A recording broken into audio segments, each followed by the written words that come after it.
Hello everyone. Before we start, make sure to like and subscribe to the channel, and leave a comment with where you're from and what time you're watching. That way, YouTube will keep showing you stories just like this one. Now, let's begin. Christmas has always been my favorite holiday. The lights, the food, the feeling of belonging somewhere warm, while the world outside turns cold and dark. So when my boyfriend Kevin invited me to spend the holiday with his family in their farmhouse outside of Cedar Rapids, Iowa, I thought it would be perfect. We had been dating for about 8 months, and things were getting serious enough that meeting the whole extended family felt like the natural next step. I remember packing my suitcase that Thursday morning, carefully wrapping the gifts I had bought for his parents and his 2 sisters, feeling nervous but excited. My own family had scattered across the country after my parents split up when I was finishing college back in 2015, so the idea of a big traditional Christmas dinner with a real family felt like something out of a movie. Kevin kept telling me how much they would love me, how his mom made the best honey-glazed ham, how his dad would probably fall asleep in his recliner after dessert like he did every year. I believed every word. We arrived around 4 in the afternoon on December 23, 2023. The farmhouse sat at the end of a long gravel driveway, surrounded by flat, frozen fields that stretched out in every direction, like an ocean of brown and white. It was bigger than I expected, a 2-story wooden structure painted pale blue, with a wraparound porch decorated with string lights and plastic candy canes. There were already 5 or 6 cars parked in front when we pulled up, and I could see shadows moving behind the frosted windows. Kevin squeezed my hand and smiled before we got out. The cold hit me immediately, that sharp Iowa wind cutting right through my coat. His mother, a heavy-set woman named Darlene with silver hair pinned up in a bun, opened the front door before we even reached the porch steps. She hugged Kevin for a long time, rocking him back and forth like he was still a little boy. When she finally turned to me, her smile stayed in place, but something behind her eyes shifted. She looked me up and down slowly, then said, "So you are the one.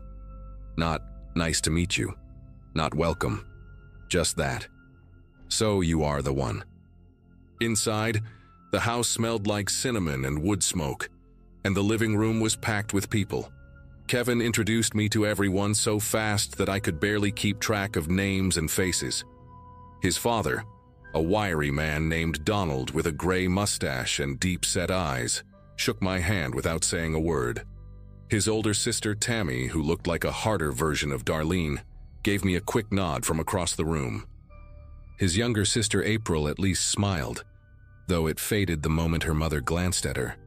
There were aunts and uncles and cousins scattered around on couches and folding chairs, and every single one of them seemed to stop their conversations when I walked in. The Christmas tree in the corner was enormous, covered in what looked like decades' worth of ornaments, and above the fireplace hung a wooden sign that read, "Family first, family forever." I tried to make small talk with a few people, asking about their drive or commenting on the decorations, but every response I got was short and clipped. Kevin kept disappearing to help with things in the kitchen or to catch up with relatives he had not seen in months, leaving me alone in a room full of strangers who clearly had no interest in making me feel welcome. Dinner that first night was uncomfortable in ways I still struggle to put into words. We all crowded around a long table in the dining room, and Darlene made a point of seating me at the very end, as far from Kevin as possible. He was sandwiched between his sisters near the head of the table, and every time I tried to catch his eye, someone would lean in to talk to him or pass a dish that blocked my view. The food was good, I remember that much, but I could barely taste it. Conversations happened around me but never included me. At one point, Tammy said something about how Kevin used to bring home better choices in college, and the whole table laughed except for Kevin, who just stared at his plate. I waited for him to say something, to defend me, but he stayed quiet. After dinner, Darlene asked me to help clear the table while everyone else moved to the living room for coffee and pie. I spent 20 minutes alone in that kitchen, scraping plates and loading the dishwasher, listening to laughter coming from the other room. When I finally finished and went to join them, the conversation stopped the second I appeared in the doorway, Darlene looked at me with that same flat smile and said, "Oh, we were just talking about family things. You would not understand." That night, Kevin and I slept in his old childhood bedroom, a small room on the second floor with faded posters of basketball players still taped to the walls. I tried to tell him how I was feeling, how his family seemed cold toward me, how the comment at dinner had hurt. He sighed and rubbed his face and told me I was being too sensitive, that his family was just like that with new people, that I needed to give them time. He fell asleep within minutes, but I lay awake for hours staring at the ceiling and listening to the old house creak and settle around me. At some point after midnight, I heard footsteps in the hallway outside our door.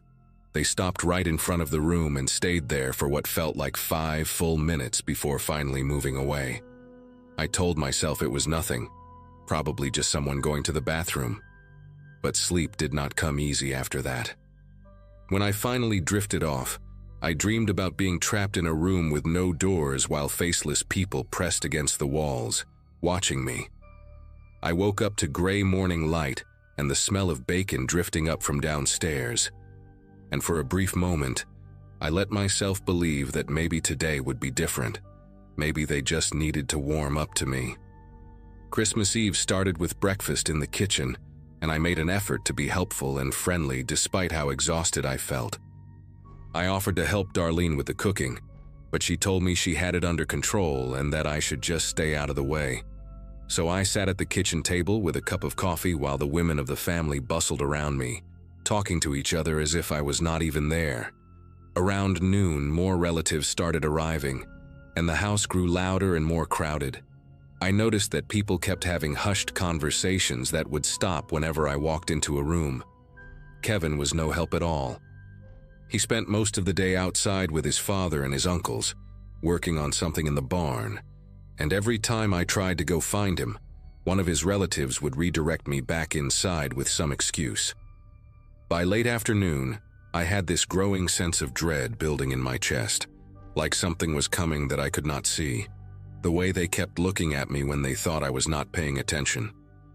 The way Tammy had started writing things down in a little notebook every time I said something. The way Donald had taken my car keys off the hook by the front door and slipped them into his pocket when he thought no one was watching.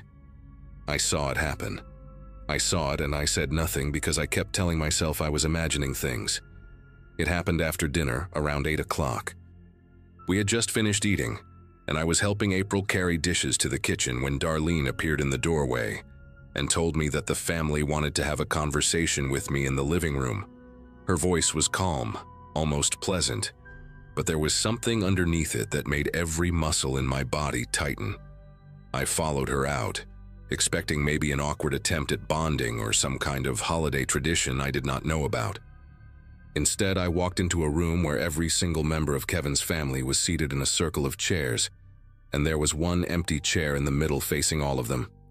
The Christmas tree lights blinked red and green behind them, the fire crackled in the fireplace, and Kevin sat between his mother and his father, not looking at me. Darlene gestured to the empty chair and said, "Sit down, sweetheart. We need to talk about some concerns." My legs moved before my brain could catch up, and suddenly I was sitting in that chair, surrounded by 15 or 16 people all staring at me with expressions that ranged from cold to openly hostile. The front door was behind me, but when I glanced back, I saw that one of Kevin's uncles, a huge man named Bert with hands like dinner plates, had positioned himself directly in front of it. Tammy spoke first. She opened her little notebook and started reading from it like she was presenting evidence in a courtroom. She listed dates and incidents, things I had apparently done wrong over the past 8 months. The time I convinced Kevin to skip his mother's birthday dinner because we had concert tickets. The way I had been monopolizing his weekends so he could not come home to help with the farm. How I had changed his diet, his sleep schedule, his priorities. She said I was isolating him from his family, that I was manipulating him, that I was trying to turn him against the people who had loved him his whole life. Each accusation hit me like a punch to the chest. I tried to respond, tried to explain that Kevin had made his own choices, that we were building a life together in the city, that none of this was some sinister plan. But every time I opened my mouth, someone else would cut me off. Donald talked about how Kevin used to call home every Sunday, and now they were lucky to hear from him once a month. Darlene cried actual tears as she described how her baby boy was slipping away from her. An aunt whose name I never learned called me a snake. The word hung in the air like smoke. A snake. And through all of it, Kevin just sat there, hunched forward with his elbows on his knees, staring at the floor and saying absolutely nothing. After about an hour of this, I finally found my voice. I stood up from the chair and said I was done, that I was not going to sit here and be attacked, that I wanted to leave. The room went quiet. Darlene exchanged a look with Donald, and then Donald reached into his pocket and pulled out my car keys. He held them up, letting them dangle from his fingers, and said, "You are not going anywhere until we finish this conversation." I asked for my keys back. I tried to keep my voice steady, but I could hear it cracking. He just shook his head slowly, like I was a child who did not understand the rules. I turned to Kevin, begging him with my eyes to do something, to say something, to stand up and tell his family that this was insane. He finally looked at me, and for a second I thought I saw something like guilt in his expression. But then Darlene put her hand on his arm and whispered something in his ear, and he looked away again. That was the moment I realized I was completely alone in that house. I pulled out my phone to call someone, anyone, maybe my friend Lisa back in the city, or even the police. But before I could even unlock the screen, Bert was standing right next to me. He did not grab me or touch me, but he leaned in close and said in this low, rumbling voice, "Put that away. We handle things the old-fashioned way in this family. You do not want to see what that means." The next 2 hours were the longest of my life. They made me sit back down in that chair, and one by one, each family member took their turn telling me everything that was wrong with me. My job, my clothes, the fact that I did not go to church, the way I laughed too loud, how I apparently looked at Kevin's father the wrong way at dinner. They had a whole list of conditions I would need to agree to if I wanted to stay with Kevin. I would need to move closer to the farm. I would need to attend Sunday dinners every single week. I would need to ask Darlene's permission before making any major decisions that affected Kevin. They had printed it all out on a piece of paper, like a contract, and Tammy slid it across to me with a pen. I stared at that paper for a long time. The fire had burned down to embers. The Christmas tree lights kept blinking their cheerful pattern. Outside, I could hear the wind howling across those frozen fields, and I thought about how far away the nearest neighbor must be, how no one would hear me if I screamed. I looked at Kevin one more time, searching for any sign that he would help me, that he would stand up for us. He would not even meet my eyes. So I picked up the pen, and then I set it back down and said, "No." The silence that followed was deafening. Darlene's face went from shocked to furious in the span of a heartbeat. She started to say something, but I did not let her finish.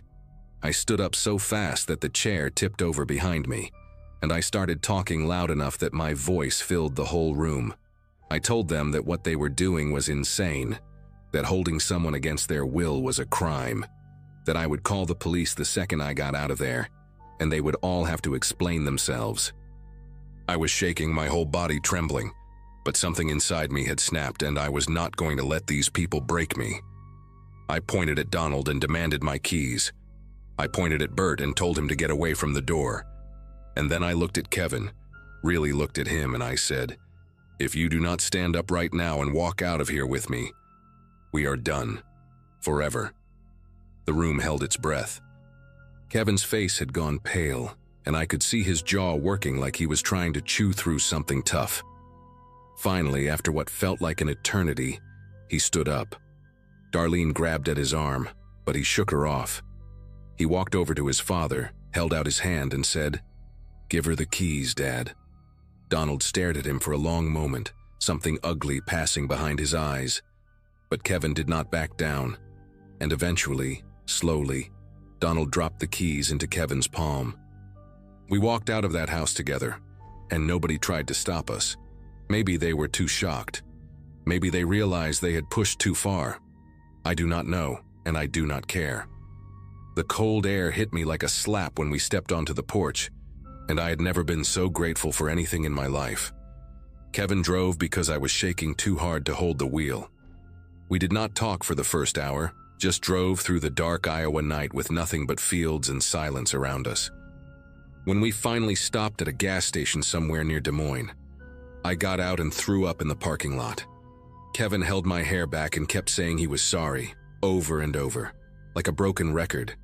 I wanted to scream at him, to ask him why he had not said anything sooner, why he had let it go on for so long. But I was too exhausted. We drove all night and made it back to the city by sunrise on Christmas morning. I spent the holiday alone in my apartment, eating cereal and staring at the wall, trying to process what had happened. Kevin and I tried to make it work for another few weeks after that, but something between us had shattered in that living room, and there was no putting it back together. I ended things in January, and I have not spoken to him since. It has been almost a year now, and I still think about that night more often than I would like to admit. Sometimes I wonder what would have happened if I had signed that paper, if I had given in, and let them mold me into whatever they thought Kevin deserved. Would I still be driving out to that farmhouse every Sunday, sitting at that long table, pretending to be someone I am not? The thought makes me sick. I learned something important in that living room, surrounded by people who had decided I was the enemy before I even walked through the door. I learned that some families are not built on love. They are built on control, on loyalty that looks more like fear, on traditions that exist to keep everyone in line. And I learned that no matter how much you want someone, no matter how much you think you love them, you cannot save a person who will not save themselves. Kevin made his choice when he sat there in silence and let them tear me apart. He made another choice when he finally stood up, but it was too late by then. The damage was done. I hope he is okay, wherever he is. I hope he eventually finds the strength to break free from that family for good.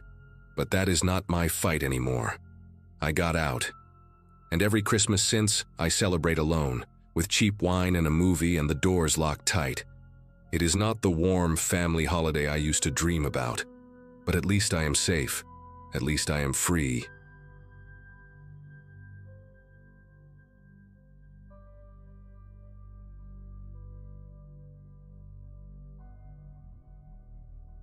Every year since I was a kid, December 24th meant the same thing. Chaos, laughter, and falling asleep to the smell of pine needles and cinnamon. But after what happened in 2023, that date now carries a weight I cannot shake. My wife Stephanie and I had just bought our first house in a quiet suburb outside Denver, Colorado. A split level with a big backyard where our two kids, Harper and Miles, could finally have room to run around. We had moved in during October, and I remember thinking how perfect it would be to host our first real Christmas there. My parents came over on Christmas Eve, along with Stephanie's sister and her husband. We did the whole thing: eggnog, caroling on the TV, the kids leaving cookies out for Santa. Everyone left around 11, and by midnight, Stephanie and I had finished placing all the presents under the tree. I was 34 that December, finally feeling like I had my life together, like I had built something worth protecting. We went to bed exhausted but happy, the kind of tired that comes from a good day spent with people you love. I woke up at 2:14 in the morning. I know the exact time because I checked my phone the second my eyes opened, annoyed at myself for waking up when I had maybe 4 hours before the kids would come bursting into our room. At first I thought it was nothing, maybe just my body adjusting to the new house settling in the cold. But then I heard it again, a soft, papery rustle coming from downstairs. My first thought was Harper. She was 7 and had been talking non-stop about wanting to see what Santa brought. I figured she had snuck down to peek at the presents, maybe even started unwrapping one corner like she did last year at my parents' place. I slid out of bed slowly, not wanting to wake Stephanie, and walked toward the hallway in just my sweatpants and an old college shirt. I did not turn on any lights because I wanted to catch Harper in the act, maybe give her a little scare and send her back to bed with a warning. I moved down the first few steps, my bare feet silent on the carpet, and that was when I saw something that made every muscle in my body lock up. there was a man kneeling beside our Christmas tree. He had his back to me, hunched over the pile of presents, and he was using some kind of blade to slice through the wrapping paper with careful, deliberate movements. He wore dark clothing and a red Santa hat that looked absurd and terrifying at the same time, the white pom-pom bobbing slightly as he worked. For a second, my brain refused to process what I was seeing. I thought maybe I was dreaming, or maybe one of our relatives had come back for something they forgot. But then the man shifted, and I saw the way he moved. Methodical, practiced, like he had done this many times before. He was not rushing. He was not nervous. He was sorting through my children's Christmas presents like he had all the time in the world, and that calmness was more frightening than anything else. I pressed myself against the wall of the stairwell, trying to become invisible, trying to think. My phone was upstairs on the nightstand. Stephanie was asleep. My kids were asleep. And there was a stranger in my living room with a knife. I took one slow step backward, placing my foot carefully on the stair behind me, when movement at the edge of my vision made me turn my head. There was a second figure on the staircase, maybe 8 steps below me, climbing toward the bedrooms. This one was bigger, broader, wearing a dark hoodie with the hood pulled up. He had not seen me yet because he was focused on the stairs ahead, moving with that same eerie patience as his partner downstairs. My heart was slamming so hard I could feel it in my throat. I had maybe 2 seconds before he looked up and saw me standing there in the dark. I thought about my daughter sleeping in her room with the door cracked open because she was afraid of the dark. I thought about my son, only 4 years old, clutching his stuffed dinosaur. I thought about Stephanie, completely unaware that 2 strangers had entered our home while we slept. In that moment, I was not brave. I was not a hero. I was a father who realized that everything he loved was in danger, and I had no idea what to do. I did the only thing that made sense. I moved. Not down toward the man by the tree, but up, as fast and as quietly as I could manage. The figure on the stairs was still looking down at his feet, watching his steps, and I used those precious seconds to slip back into the upstairs hallway. My pulse was roaring in my ears so loud I was certain they could hear it. I ducked into the bathroom across from our bedroom and pressed myself behind the door, leaving it open just a crack so I could see the top of the stairs. I needed to think. I needed a plan. The baseball bat I kept in the closet seemed impossibly far away now, in the bedroom where Stephanie was sleeping. If I woke her up, she might make noise. If I went for the bat, the man on the stairs might reach the hallway before I got back. Every option felt like a trap. Through the crack in the bathroom door, I watched the dark shape of the hooded figure reach the top step. He paused there, his head turning slowly as he scanned the hallway, and I held my breath until my lungs burned. He moved toward Harper's room first. Her door was the closest to the stairs, and she always left it open a few inches because of the nightlight in the hallway. I watched him push it open wider with one gloved hand, and something inside me snapped. I stopped thinking about plans and options and what made sense. I stepped out of the bathroom, crossed the hallway in 3 strides, and grabbed the back of his hoodie with both hands before he could step inside my daughter's room. The man was heavier than me, probably had 40 pounds on my frame, but I had momentum and rage and the kind of strength that only comes when your child is 10 feet away from a stranger in the dark. I yanked him backward with everything I had, and we both went down hard on the hallway floor. He let out a grunt of surprise, and somewhere downstairs I heard the other one call out, a sharp, questioning sound that was not quite a word. The man beneath me started thrashing, trying to twist around, and I felt something hard press against my ribs. A flashlight, maybe, or something worse. I did not wait to find out. I drove my elbow into the side of his head, once, twice, and then I was on my feet again, screaming for Stephanie to wake up, to call 911 to get the kids. Everything after that happened in fragments, like my brain could only record pieces at a time. Stephanie's voice, confused and then terrified, asking what was happening. Harper crying out from her room, that high-pitched wail that children make when they wake up scared. The man on the floor groaning, rolling onto his side, and me standing over him with my fists clenched, waiting for him to get up so I could hit him again. I heard footsteps pounding up the stairs, the second intruder, the one with the Santa hat, coming to help his partner. I grabbed the only thing within reach, a heavy ceramic vase that Stephanie's mother had given us as a housewarming gift, and I positioned myself between the staircase and my daughter's door. When the man in the Santa hat appeared at the top of the stairs, I did not hesitate. I swung the vase at his face with both hands, and it connected with a sound I will never forget, a wet, crunching impact that sent him stumbling backward. He caught himself on the railing, blood streaming from his nose, and for one long second we just stared at each other. His eyes were wide and shocked above a black cloth mask that covered the lower half of his face. He was younger than I expected, maybe mid-20s, and in that moment he looked almost as scared as I felt. He ran. He turned around and went down those stairs so fast he nearly fell, and I heard the front door slam open as he fled into the night.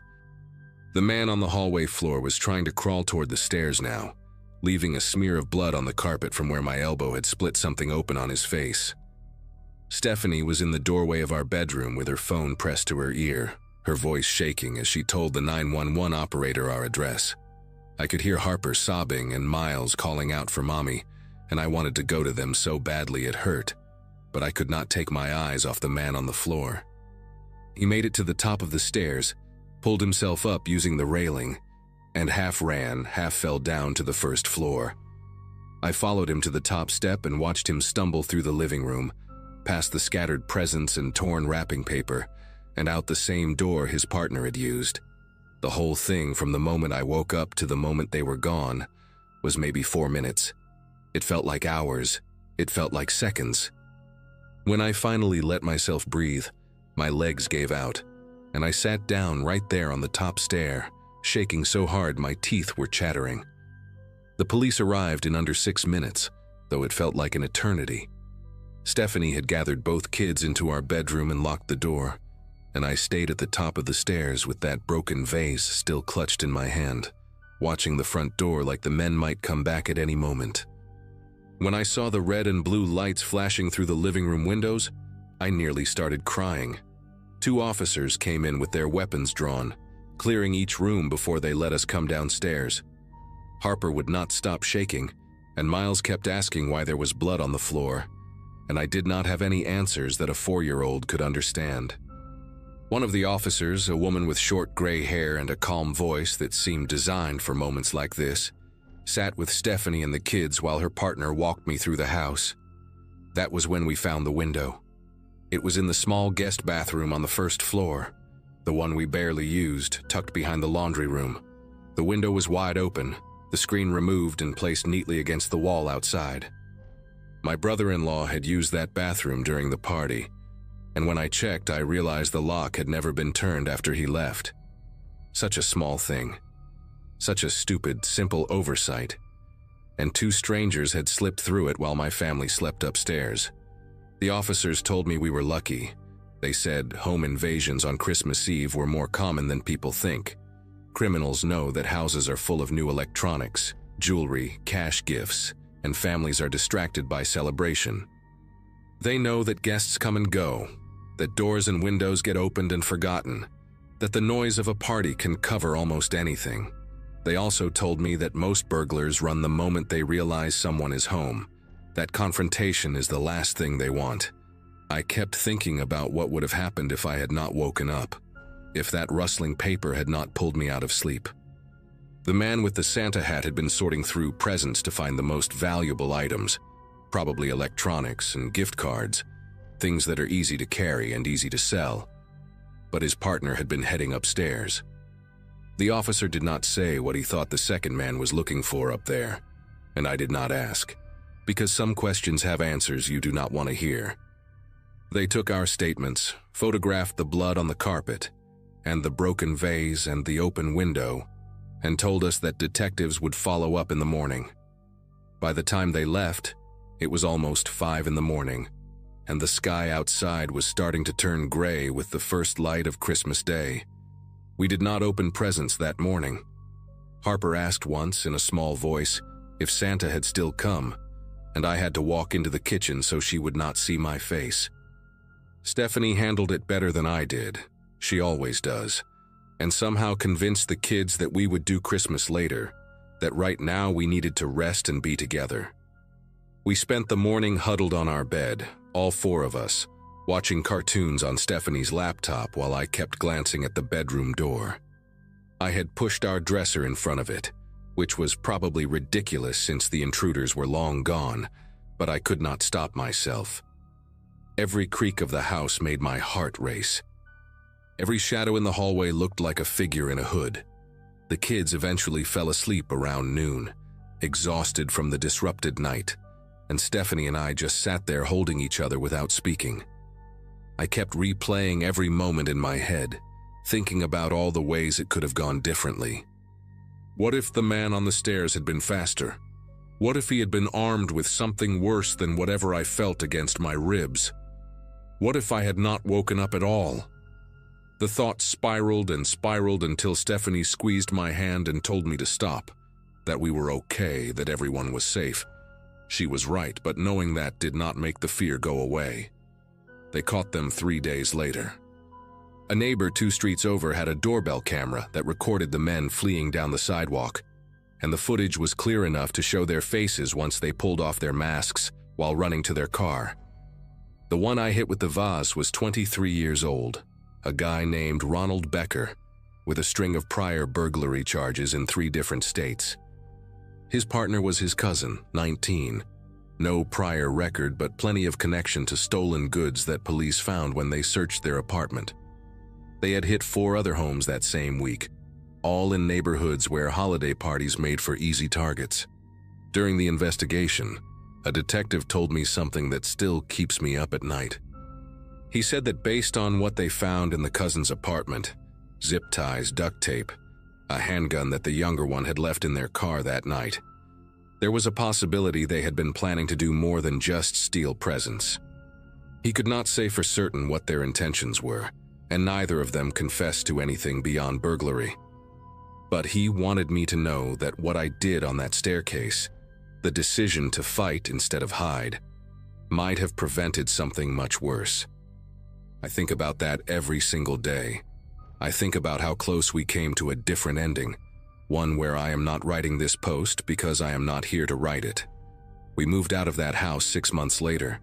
Stephanie and I agreed that we could never feel safe there again, and the kids had nightmares for months about bad men coming through the windows. We live in an apartment building now, on the 4th floor, with a security desk in the lobby and cameras in every hallway. I check the locks 3 times before bed. I sleep with a bat next to my nightstand, and every Christmas Eve, while other families are laughing and celebrating, I stay awake until dawn, listening for sounds that do not belong.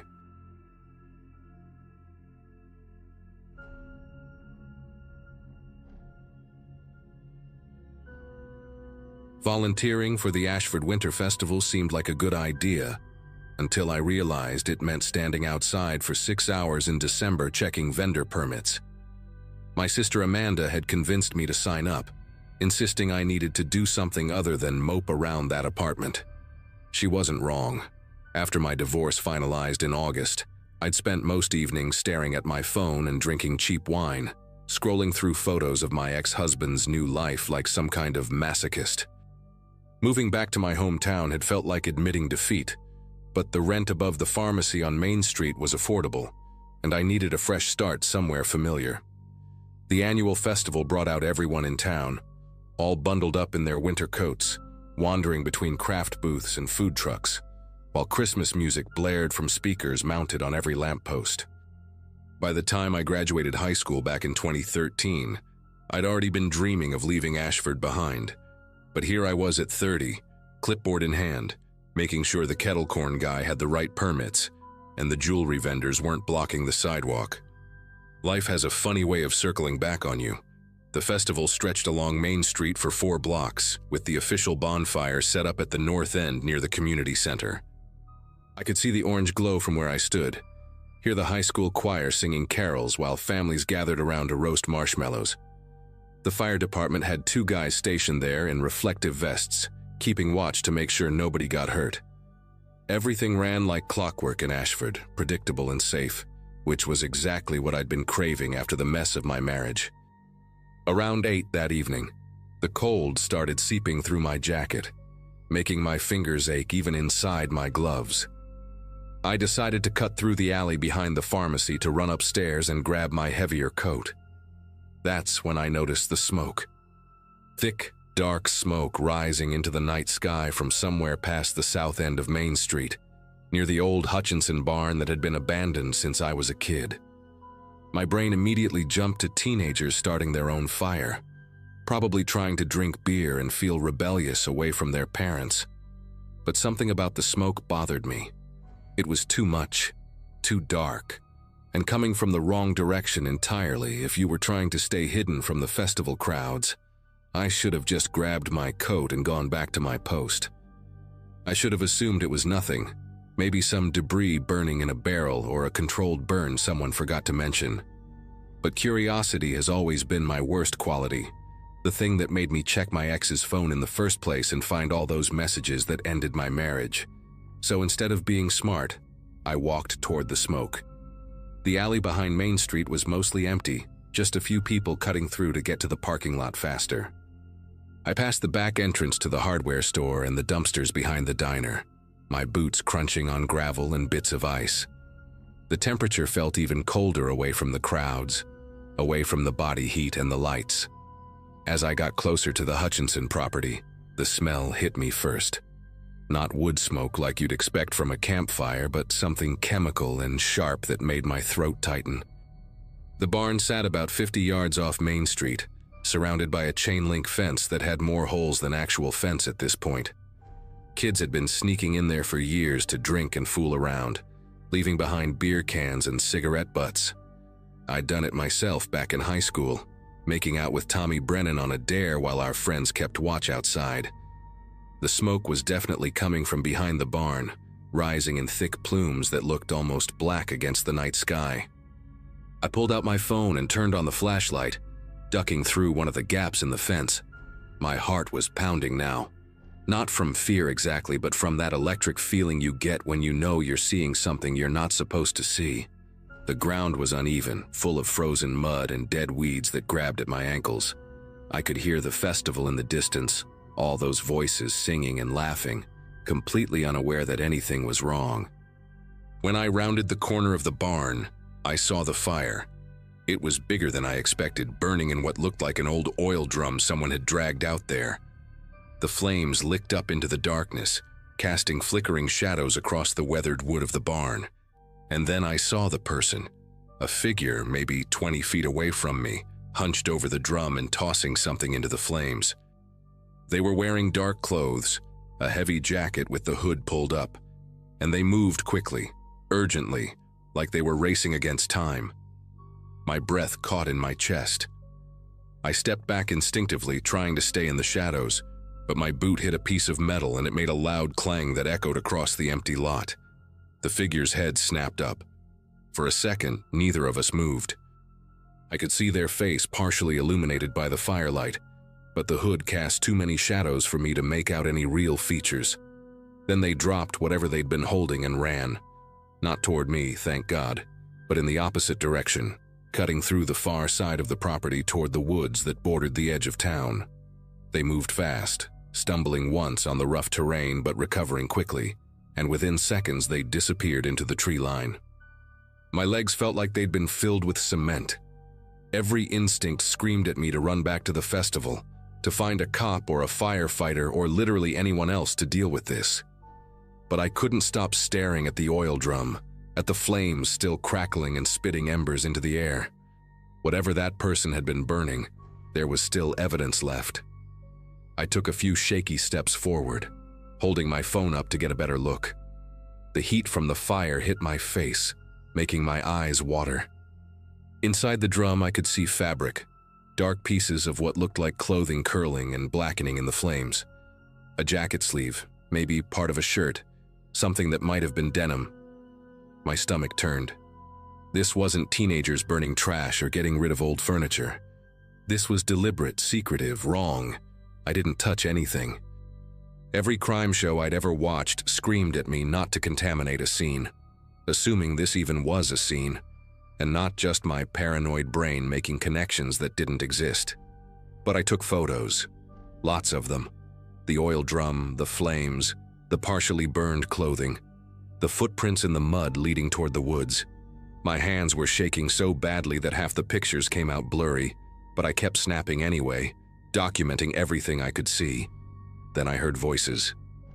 Not from the festival, but closer, coming from near the fence. Two men talking in low tones, and one of them laughed at something the other said. Panic seized my chest.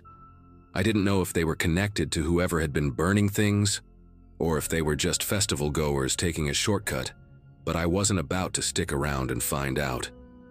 I turned and walked as quickly as I could back toward the gap in the fence, trying not to run and draw attention to myself. My heart hammered against my ribs so hard I thought it might crack one. When I made it back to the alley behind Main Street, the sounds of the festival washed over me like a wave. Christmas music, children laughing, someone announcing the winners of the gingerbread house contest over a loudspeaker. Everything normal and cheerful and completely oblivious to what I'd just seen 50 yards away. I found Officer Daniels near the hot chocolate stand, talking to someone's grandmother about parking violations. He'd been on the Ashford police force for as long as I could remember, one of those guys who seemed born to wear a uniform and hand out stern warnings to teenagers. When I approached him, my voice came out higher than I intended, breathless and shaky. I told him everything: the smoke, the figure, the burning clothes, the way they'd run into the woods. He listened with his arms crossed, his expression shifting from polite interest to something more serious as I pulled up the photos on my phone. The images looked even worse on the small screen, the flames bright and angry, those charred pieces of fabric clearly visible. Daniels told me to stay put and radioed for backup, his voice calm but clipped in that way cops have when they're trying not to alarm civilians. Within 10 minutes, 2 more officers arrived, and they headed toward the Hutchinson property with flashlights and radios crackling. Daniels asked me to come down to the station after the festival ended to give a formal statement. I nodded, still feeling like my chest was filled with ice water. Amanda found me 20 minutes later asking why I looked like I'd seen a ghost. I couldn't even begin to explain. The festival wound down around 11, families packing up their kids and heading home to wait for Santa. I drove to the police station in my beat-up sedan, the Christmas lights on Main Street feeling surreal and almost mocking now. The station was a small brick building that smelled like burnt coffee and industrial cleaner. I sat in a hard plastic chair and gave my statement to Daniels and another officer, a younger woman named Hayes, who took notes on a laptop. They asked me to describe the figure I'd seen in as much detail as possible: height, build, clothing, anything distinctive, but I had almost nothing useful to give them. Average height, maybe. The hood had obscured everything. They moved quickly, but not like an athlete, just someone desperate. Hayes asked if I'd noticed any cars parked nearby, any sounds other than the fire. I hadn't. I'd been too focused on not getting caught myself. When they finished with me, Daniels walked me to the door and told me they'd secured the scene and would investigate thoroughly in the morning. His tone was professional, but I could see something in his eyes, a tightness around his mouth that told me he was taking this seriously. I drove home and didn't sleep. Every time I closed my eyes, I saw those flames and that hooded figure disappearing into the darkness. The news broke before I even woke up on Christmas morning, though calling what I did sleeping would be generous. My phone started buzzing around 7 with texts from Amanda, from people I hadn't talked to in months, all asking the same thing. "Did you hear about Stephanie Carr?" I sat up in bed, my whole body aching from tension, and opened the group chat where half the town seemed to be losing their minds. Stephanie Carr, 41 years old, lived on Oakmont Avenue with her husband and their teenage son. She'd been at the festival the night before, working one of the craft booths selling handmade candles. Her husband reported her missing around 6 in the morning when he woke up and realized she'd never come home. Her car was still parked on Main Street where she'd left it. Her phone went straight to voicemail. Nobody had seen her since around 8 the previous evening, right around the time I'd been standing behind that barn watching someone burn clothes. My mouth went dry. I called Daniels immediately, my fingers fumbling with the phone. He picked up on the second ring and his voice sounded exhausted. He told me they were already looking into possible connections, that I needed to come back to the station as soon as possible. The police station was completely different from the night before. Now it was full of people, officers moving quickly between rooms, phones ringing constantly, someone setting up a command board with photos and timelines. Hayes met me at the entrance and brought me to a small interview room that smelled like stale air and anxiety. Daniels came in a few minutes later with a folder under his arm and dark circles under his eyes that told me he hadn't slept either. He laid out photos on the table between us. Crime scene photos from the Hutchinson property, taken in daylight. The oil drum, now cold and empty except for ash. And there, among the debris, clearly visible in the harsh light of the camera flash, were the remnants of clothing. A burnt piece of fabric with a distinctive pattern, blue and white checks. Daniels pulled out another photo, this one from Stephanie's husband. Showed Stephanie at the festival the night before, smiling at the camera, wearing a blue and white checkered flannel shirt. The same pattern. My vision swam for a second. Daniels asked me to look at the photos I'd taken the night before again, to see if I noticed anything else now that I knew what we were looking for. I scrolled through them slowly, my stomach churning. In one of the shots, partially obscured by smoke, you could see something else in the flames. What looked like the strap of a purse, the corner of a leather bag. Stephanie's booth had been selling candles in handmade bags. The investigation moved fast after that. Daniels brought in state police because Ashford didn't have the resources for something this serious. And suddenly, our tiny town was crawling with detectives and forensic teams. They combed through the Hutchinson property for 2 full days, collecting ash samples and photographing every footprint they could find. The story spread like wildfire. Excuse the expression. Everyone had a theory. Some people thought Stephanie had run off with another man and staged her own disappearance. Others whispered about her husband, about how he'd seemed too calm when he reported her missing. How marriages always look perfect from the outside until they don't. I knew better. I'd seen someone actively destroying evidence. Someone who'd chosen that exact night because they knew the whole town would be distracted by Christmas carols and hot chocolate. The festival had provided perfect cover. Hundreds of people moving around, cars parked everywhere. Everyone focused on anything except what was happening 50 yards away in the darkness. On the 3rd day after Christmas, they found her. A hiker's dog picked up a scent in the woods about 2 miles from the Hutchinson barn, leading them to a shallow grave covered with branches and frozen leaves. Stephanie Carr had been strangled. The medical examiner estimated time of death around 8:30 on the night of the festival, maybe an hour after she was last seen. My photos, as blurry and amateur as they were, became crucial evidence in establishing a timeline. The arrest came 2 weeks later, and it wasn't who anyone expected. Brian Kimball, a 46-year-old contractor who'd done work on half the houses in Ashford, including Stephanie's. Turned out he'd been having an affair with her for 8 months, and when she tried to end it, threatened to tell her husband everything. She'd called it off that night at the festival, told him it was over for good. Security footage from the pharmacy caught him following her when she left her booth, walking toward the back of Main Street. The footprints at the scene matched his work boots. Fibers from his truck were found on her body. He'd killed her in a moment of rage, panicked, and then tried to destroy any evidence that might connect them by burning her belongings during the festival when he thought nobody would notice an extra fire. But he hadn't counted on someone like me. Someone bored and curious enough to investigate smoke coming from the wrong direction. During the trial, the prosecutor used my testimony and my photos extensively. I had to sit on that stand and describe everything I'd seen, everything I'd felt in that moment when I realized I was watching someone cover up a murder. The defense tried to argue that I couldn't identify their client, that the figure could have been anyone. They were right about that part. I never saw his face, but the physical evidence, combined with the timeline my photos established, was enough. Brian Kimball was convicted and sentenced to life without parole. I still live in Ashford, Still in that apartment above the pharmacy. The festival happens every year. Same decorations, same carolers, same hot chocolate stand. But I don't volunteer anymore. I can't walk past the Hutchinson property without feeling sick, even though they tore down the barn last spring and turned it into a community garden. Sometimes people recognize me around town, the woman who saw something and actually did something about it, and they treat me like some kind of hero.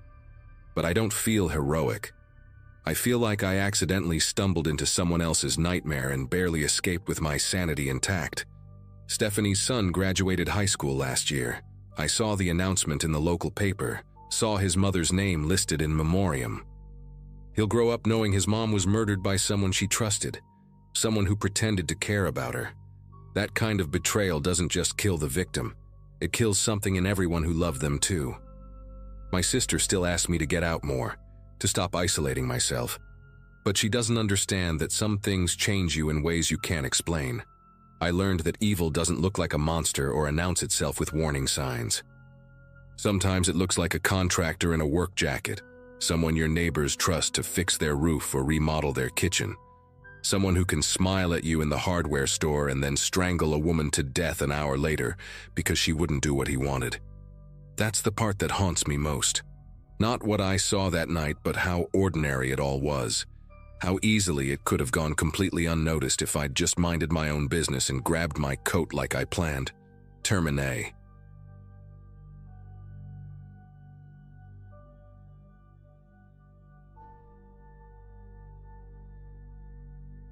Carla had been planning our Christmas Eve gathering since early November. She wanted everything perfect for our first holiday season in the new house, a modest 3-bedroom we had closed on back in September, tucked away in a quiet suburb outside Charlotte, North Carolina. Our daughter Sophie had just turned 5, and our son Eli was 7, old enough to remember this Christmas for years to come. My parents made the drive down from Maryland, and Carla's sister Renee came with her husband and their twin toddlers. By 6 in the evening, the house was alive with warmth and noise, the smell of cinnamon candles mixing with roasted ham, string lights glowing along the staircase banister. A playlist of old Christmas classics hummed softly through the Bluetooth speaker in the kitchen. Watching everyone gathered in our living room, I felt a quiet pride settle in my chest.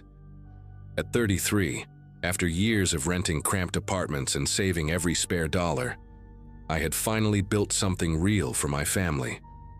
Our next-door neighbor was a man named Glenn Partridge. He lived alone in a tan brick house with overgrown hedges and a permanent collection of Amazon boxes stacked by his front door. I had spoken to him maybe 4 times since we moved in, and each conversation left me feeling slightly unsettled without being able to pinpoint exactly why. He was somewhere in his late 50s, with thinning gray hair and deep-set eyes that always seemed to be looking past you rather than at you. He never smiled, never waved from his driveway, and once, when Sophie's soccer ball rolled onto his lawn, he stood at his window watching us retrieve it for a full minute before slowly pulling the blinds shut. Carla told me I was being paranoid, that some people were just private. I wanted to believe her. That Christmas Eve, around 7 in the evening, I noticed Glenn standing at the edge of his property, staring at our house as guests arrived. He was wearing a brown jacket despite the cold, and he just stood there, motionless, watching car after car pull into our driveway. I tried to push Glenn out of my mind as the evening went on. The kids were running between the living room and the hallway, chasing each other with foam swords Eli had gotten as an early gift. My father was telling his old army stories to Renee's husband, who nodded politely while nursing a glass of bourbon. Carla and her sister were in the kitchen, laughing about something from their childhood, and my mother was rocking one of the twins in the corner armchair. The volume inside the house was never excessive, just the natural hum of a family enjoying themselves. We kept the music low enough that we could talk without shouting. By 9 o'clock, the kids were getting tired, and we started winding things down. Sophie fell asleep on the couch, and Eli was fighting to keep his eyes open while watching a Christmas movie on the television. I stepped outside briefly to grab more firewood from the pile beside the garage, and that was when I saw Glenn again. He was standing on his front porch now, arms crossed, staring directly at me. I raised my hand in an awkward wave, but he did not respond. He just kept staring. Around 10, I got a notification on my phone from our front door camera. We had installed a Ring doorbell a few weeks after moving in, mostly because Carla wanted to see package deliveries. I opened the app and felt my chest tighten. The camera showed Glenn pacing back and forth on the sidewalk in front of our house, maybe 15 feet from our property line. His movements were erratic, jerky, like he was arguing with someone who was not there. I could see his lips moving rapidly, but the audio was hard to make out over the ambient noise. I turned up the volume on my phone and pressed it against my ear, trying to catch what he was saying. His voice came through in fragments, distorted but unmistakable. He kept repeating something about people disrespecting him, about how nobody takes him seriously, about how he was done being ignored. And then, as he turned slightly toward the streetlight, I saw it clearly. There was a handgun tucked into the waistband of his jeans, the black metal glinting under the pale yellow glow. I showed the video to Carla in the kitchen, keeping my voice low so the others would not hear.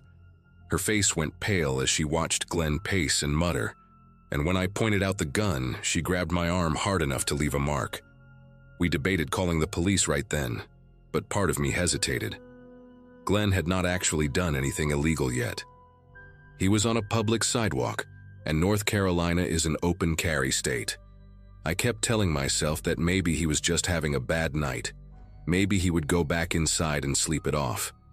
But then another notification came through, and when I checked the camera again, Glenn was standing completely still now, facing our front door. His hands were at his sides, and he was no longer talking to himself. He was just staring at the house with an intensity that made my mouth go dry. My father noticed something was wrong and came over, asking if everything was all right.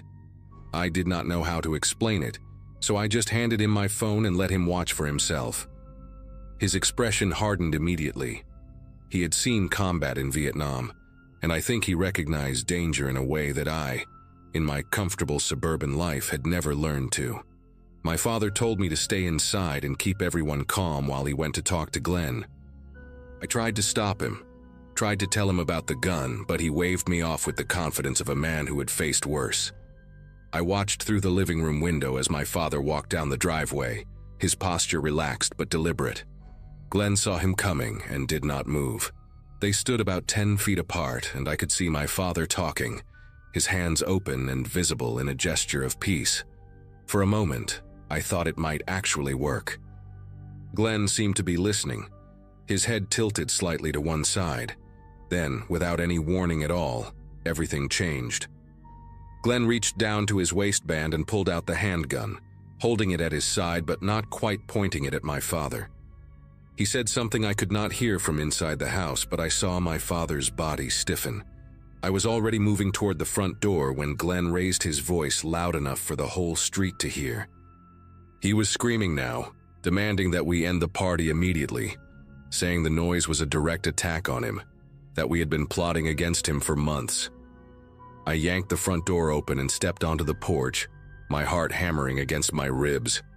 Glenn swung his attention toward me, and for the first time I saw his eyes up close in the dim light. They were wide, almost feverish, and there was a disconnect in them that I had never noticed before. It was like he was looking at me, but also looking at something else entirely, something that existed only in his mind. My father had not moved, had not flinched, and I tried to match his composure even though every instinct in my body was telling me to run. Glenn pointed at me with his free hand, the gun still gripped tightly in the other. He said I knew what I had done, that everyone on the street knew, that we had been sending him signals through the noise, through the cars, through the lights. He said he had documented everything, that he had recordings, that the police were in on it too, but he was going to prove it all. His words tumbled out in a rapid, disjointed stream, jumping from accusation to accusation without any coherent thread. I realized then that Glenn was not just angry.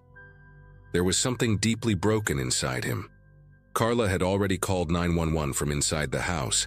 I could hear her voice through the open door, high and strained, giving our address and describing the situation. My father slowly raised both hands, palms out, and took a small step backward. He spoke to Glenn in a low, steady voice, telling him that we did not want any trouble, that we were just having a family dinner, that nobody was plotting anything. Glenn shook his head violently, his lips curling back in a grimace. He said that was exactly what we would say, that we had rehearsed it, that he was not stupid. The gun in his hand twitched, and I felt my legs turn to rubber. My children were inside that house. My mother, Carla, everyone I loved was just a few feet away, separated from this man by nothing but a wooden door and a few walls. I thought about what a bullet could do, how easily it could tear through drywall and insulation, how quickly everything could end. The Christmas lights on our staircase suddenly seemed absurd, mocking, a reminder of how naive I had been to think this night would be perfect. The sirens came before Glenn could make his next move. I heard them in the distance first, a faint wail that grew louder with each passing second. Glenn heard them too, and something shifted in his expression. The feverish intensity in his eyes flickered, replaced by a flash of confusion, and then something that almost looked like fear. He glanced toward the end of the street, then back at us, then at the gun in his hand as if he had forgotten he was holding it. My father used that moment of hesitation to take another step back, putting more distance between himself and Glenn. I stayed perfectly still on the porch, afraid that any sudden movement might snap Glenn back into whatever dark place his mind had been occupying. The police cruiser appeared at the corner, its red and blue lights painting the houses in alternating colors. A second cruiser followed close behind. Glenn lowered the gun to his side but did not drop it, and I could see his jaw working, his teeth grinding together as he processed what was happening. Part of me expected him to run, or worse, to start shooting. Instead, he just stood there, frozen, like a man waking up from a nightmare and realizing he was still inside it. The officers approached with their weapons drawn, shouting commands that echoed through the quiet neighborhood. Glenn dropped the gun onto the sidewalk, and for a moment he looked almost relieved, like a weight had been lifted from his shoulders. They cuffed him quickly and efficiently, and as they led him toward the cruiser, he turned his head and looked directly at me. There was no anger in his expression anymore, no accusation, just a hollow emptiness that made me feel something I did not expect to feel in that moment. Pity. One of the officers came to speak with us while his partner secured Glenn in the back seat. He was a younger guy, maybe late 20s, with a calm demeanor that suggested he had handled situations like this before. He asked if anyone was hurt, if we had the doorbell footage, if we wanted to press charges. I told him we had everything recorded and that we absolutely wanted to pursue this as far as the law would allow. He nodded and said something that stuck with me long after that night. He said Glenn had called 911 3 times that month, accusing various neighbors of plotting against him, monitoring his movements, sending coded messages through their landscaping choices. The department had flagged him as a person of concern, but without an overt threat, their hands had been tied. We went back inside after the police left, and I remember the strange silence that had settled over the house. The Christmas music was still playing softly from the kitchen speaker, but nobody was listening anymore. My mother was holding Sophie in her arms, the little girl still half asleep and unaware of what had just happened outside. Eli was sitting on the couch with wide eyes, and I knew he had seen more than I wanted him to. Renee's husband was pouring himself another bourbon with hands that were not quite steady, and Carla was standing by the window, staring at the empty spot on the sidewalk where Glenn had been standing just minutes before. Nobody knew what to say. The ham was getting cold on the counter, and the fire in the hearth had burned down to embers. I walked over to Carla and put my arm around her, and she leaned into me without saying a word. My father came inside last, closing the door behind him and locking the deadbolt with a heavy click. He looked at me and gave a small nod, the kind of silent acknowledgement that passed between men who had just survived something together. Glenn was charged with aggravated assault and menacing, and he was held without bail pending a psychiatric evaluation. We learned later that he had been diagnosed with severe paranoid schizophrenia years ago, but had stopped taking his medication sometime in the fall. His family, what little he had left, lived out of state and had lost contact with him after he pushed them away with accusations similar to the ones he had thrown at us.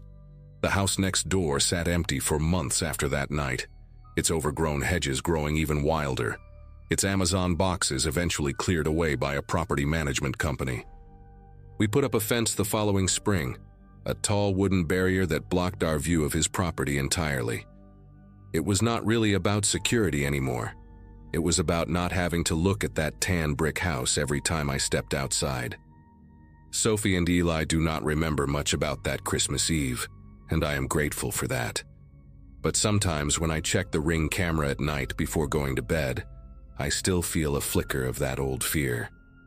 I scroll through the footage quickly, just to make sure there is no one standing on the sidewalk, staring at our door. So far, there never is. But I check anyway, every single night, because I learned something that Christmas about how quickly the world can turn dangerous, and I am never going to forget it.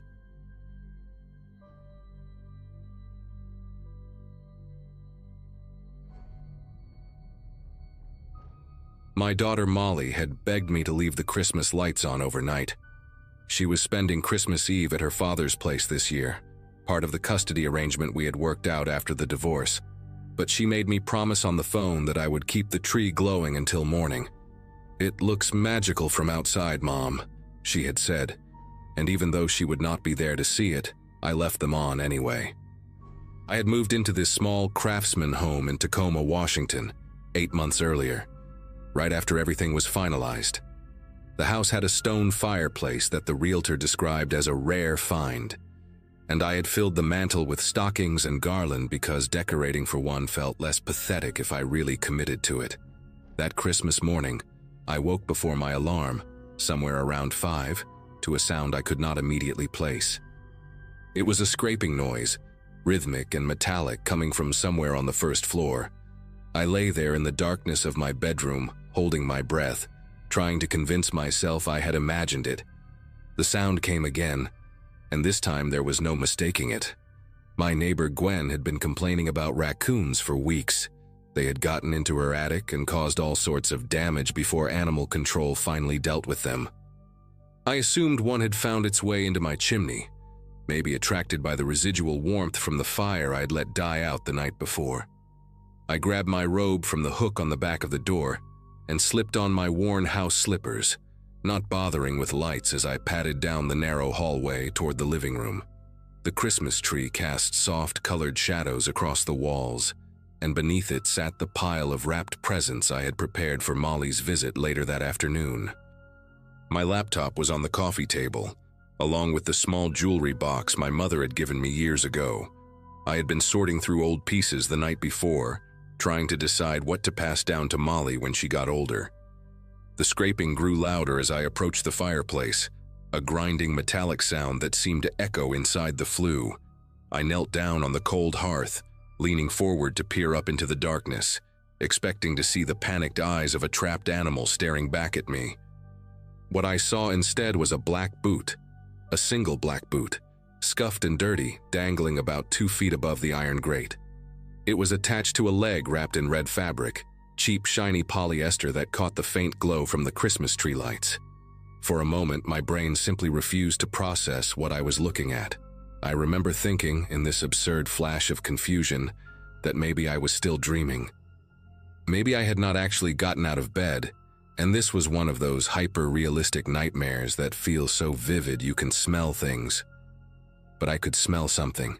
Cigarette smoke, stale and clinging to whatever was coming down my chimney. The boot shifted and I heard a grunt from somewhere above it, a distinctly human sound of effort. A man was inside my chimney. A man dressed in what looked like a Santa Claus costume was trying to lower himself into my living room at 5 in the morning on Christmas Day. I scrambled backwards so fast that I knocked into the coffee table, sending my mother's jewelry box clattering to the floor. The noise must have startled him because the movement stopped. I could hear breathing now, heavy, labored breathing echoing down the flue. I was on my hands and knees on the living room floor, staring at that single boot suspended in the darkness of my fireplace, and I could not make myself move. My phone was upstairs on my nightstand. The landline I never used was in the kitchen. Every logical thought seemed to crash into a wall of pure, paralyzing disbelief. Then the boot moved again, dropping another few inches, and I saw more of the leg emerge. The red velvet pants with white fur trim at the cuff, the kind you see on those cheap Santa costumes at party stores. A second boot appeared beside the first one. He was coming down. He was actually coming down into my house, and I was just kneeling there on my floor watching it happen like I had lost the ability to function. Something in me finally snapped into gear. Some primal survival instinct that had been dormant my entire comfortable suburban life. And I pushed myself up off the ground and ran for the kitchen. I grabbed the largest knife from the block on the counter, a chef's knife I had gotten as a wedding gift years ago, and barely used for anything more dangerous than chopping onions. The landline phone was mounted on the wall beside the refrigerator, one of those old cordless models that came with the house. I snatched it from the cradle and dialed 911 with fingers that felt numb and clumsy, pressing myself into the corner between the counter and the wall where I could see the doorway to the living room. The operator answered on the second ring, and I remember my voice coming out in this strange whisper, like my body was afraid to make noise even though the rational part of my brain knew I should be screaming. "Someone is breaking into my house," I said.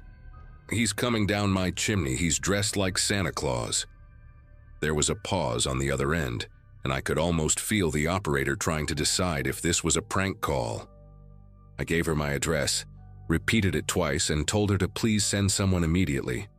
She said units were being dispatched and asked me to stay on the line. From where I stood in the kitchen, I could not see the fireplace directly, but I could see the glow of the Christmas lights reflecting off the hallway walls. I heard a thud, the sound of someone landing on the iron grate, followed by a grunt and the scraping of boots on metal. He was inside. Stranger in a Santa costume was now standing in my living room, 5 in the morning, while I hid in my kitchen holding a knife and a phone.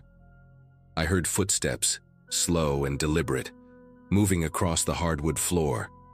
Then the sound of rustling, like someone picking through the presents under the tree. The operator was saying something in my ear, asking if I was still there, asking if I could see the intruder, but I could barely process her words. I was focused entirely on those sounds, the footsteps, the rustling, the occasional clink of something being moved. He was going through my things. He was standing in the room where my daughter would open her gifts in a few hours, touching her presents with his hands, and I was hiding in the kitchen like a terrified child. Part of me wanted to charge in there with the knife, but a larger part understood that confronting him could get me killed.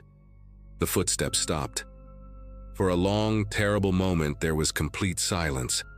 I pressed myself harder against the wall, gripping the knife so tight that the handle dug into my palm. Then I heard him move again, and this time the footsteps were coming toward the kitchen. I could see his shadow stretching across the hallway floor before I saw him. This distorted silhouette with the unmistakable outline of a Santa hat. He appeared in the doorway, and for the first time I got a clear look at him. He was maybe 50 years old, with a gaunt face and deep-set eyes that seemed to absorb the dim light rather than reflect it. The Santa suit hung loose on his thin frame, the white trim yellowed and matted. The red fabric faded to something closer to rust. He had a pillowcase in one hand, already bulging with whatever he had grabbed from my living room.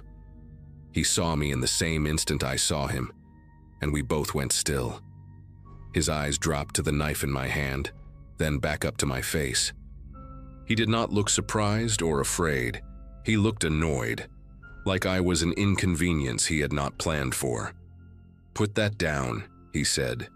His voice was flat, almost bored, with a slight rasp that matched the cigarette smell I had noticed earlier. "I'm just here for the stuff. Stay out of my way and nothing happens to you." I did not put the knife down. I could not have even if I wanted to. My fingers seemed locked around the handle. The 911 operator was still on the line, and I prayed she could hear everything, that the police were already close. He took a step into the kitchen, and I raised the knife higher, my arm trembling visibly. "I already called the cops," I managed to say, and my voice sounded strange in my own ears, higher and thinner than normal. He paused, tilting his head slightly like he was listening for sirens. In that silence, I heard it too, the distant wail of a police siren cutting through the pre-dawn quiet. His expression shifted then, the annoyance giving way to something colder, more calculating. He glanced toward the back door, then at me, then at the door again, clearly weighing his options. He moved fast. 1 second he was standing in the doorway calculating, and the next he had crossed the kitchen in 3 long strides and was yanking open my back door. The cold December air rushed in, carrying the smell of frost and pine. I stayed exactly where I was, still holding that knife, still pressed against the wall, as he disappeared into my backyard. I heard his boots crunching through the thin layer of snow that had fallen the night before, heard the wooden fence groan as he climbed over it, and then nothing. Just the sirens getting closer and the sound of my own ragged breathing filling the kitchen. The operator was asking if I was okay, if he was gone, if I was injured.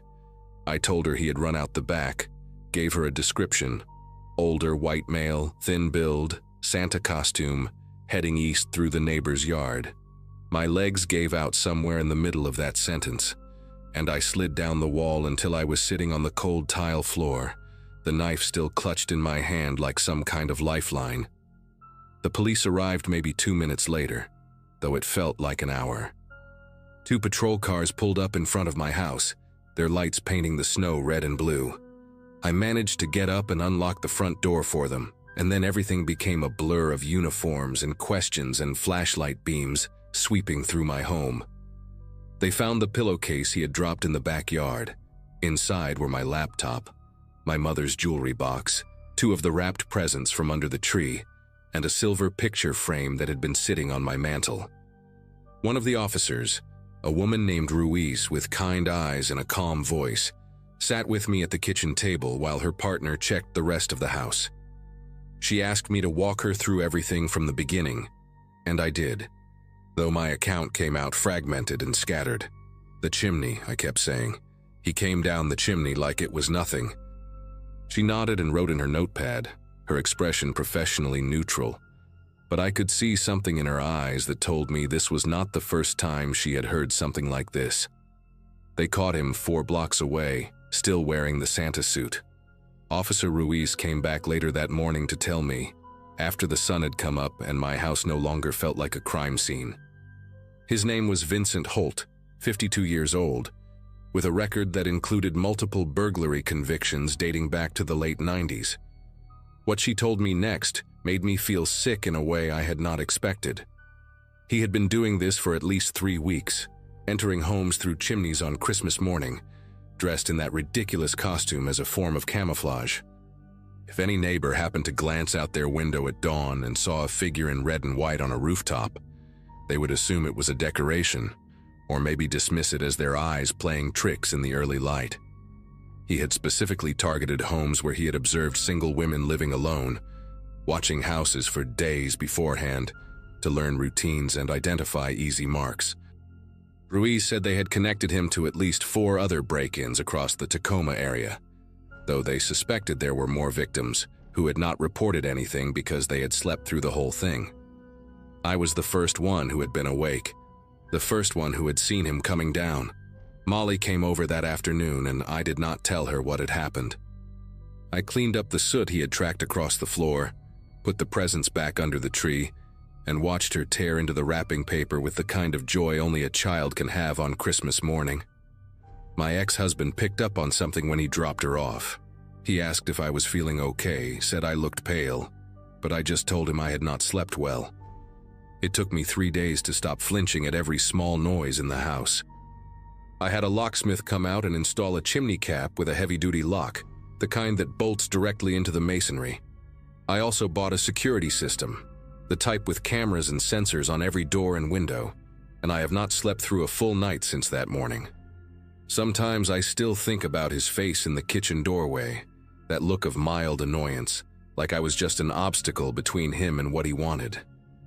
I think about how easily he said, "Nothing happens to you," while his eyes told a completely different story. And every Christmas Eve now, no matter how cold it gets outside, I leave my fireplace damper sealed shut and double-check the locks before I go to bed. Molly still asks me to leave the tree lights on overnight, and I still do it for her. But I sit in the living room until dawn, watching the glow reflect off the walls, listening for sounds that do not belong.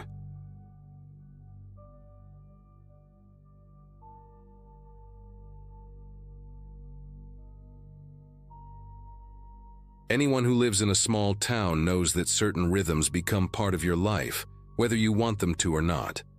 When I moved to Barrington Falls 5 years after my divorce finalized, I thought the predictability would drive me insane within a month.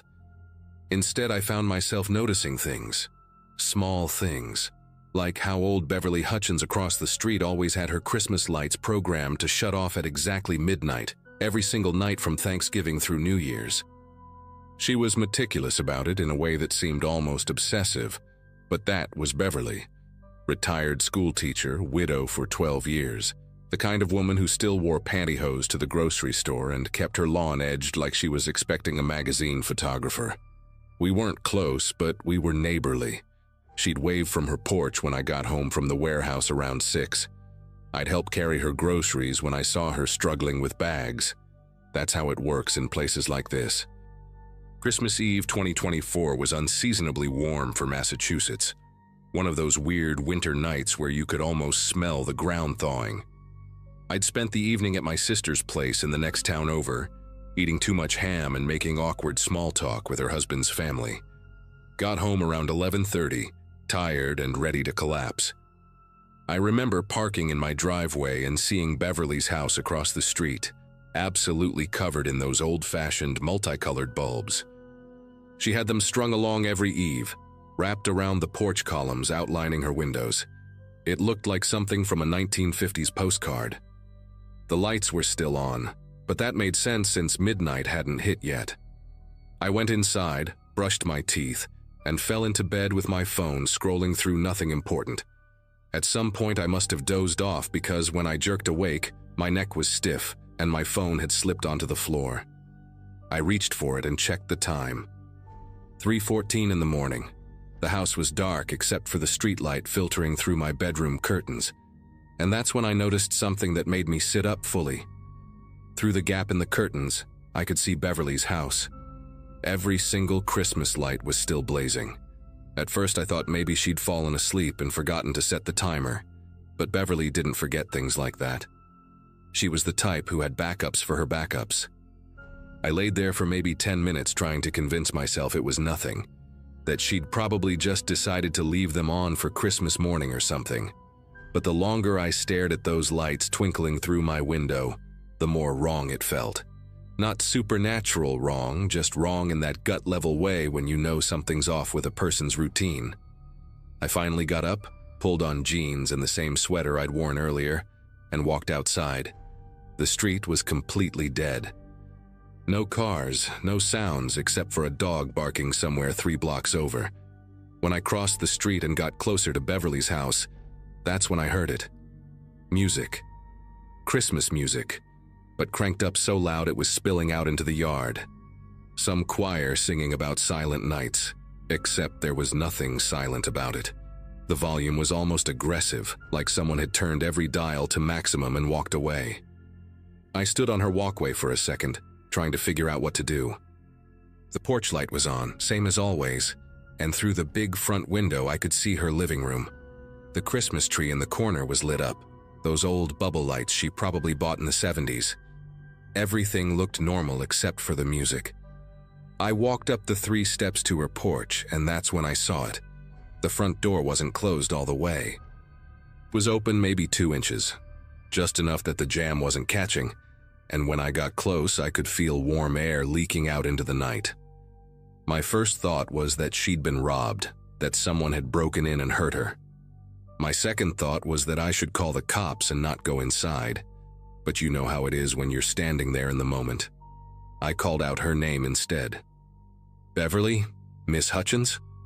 Nothing except that choir blasting away about peace on earth. I pushed the door open a little wider, enough to stick my head in, and called again.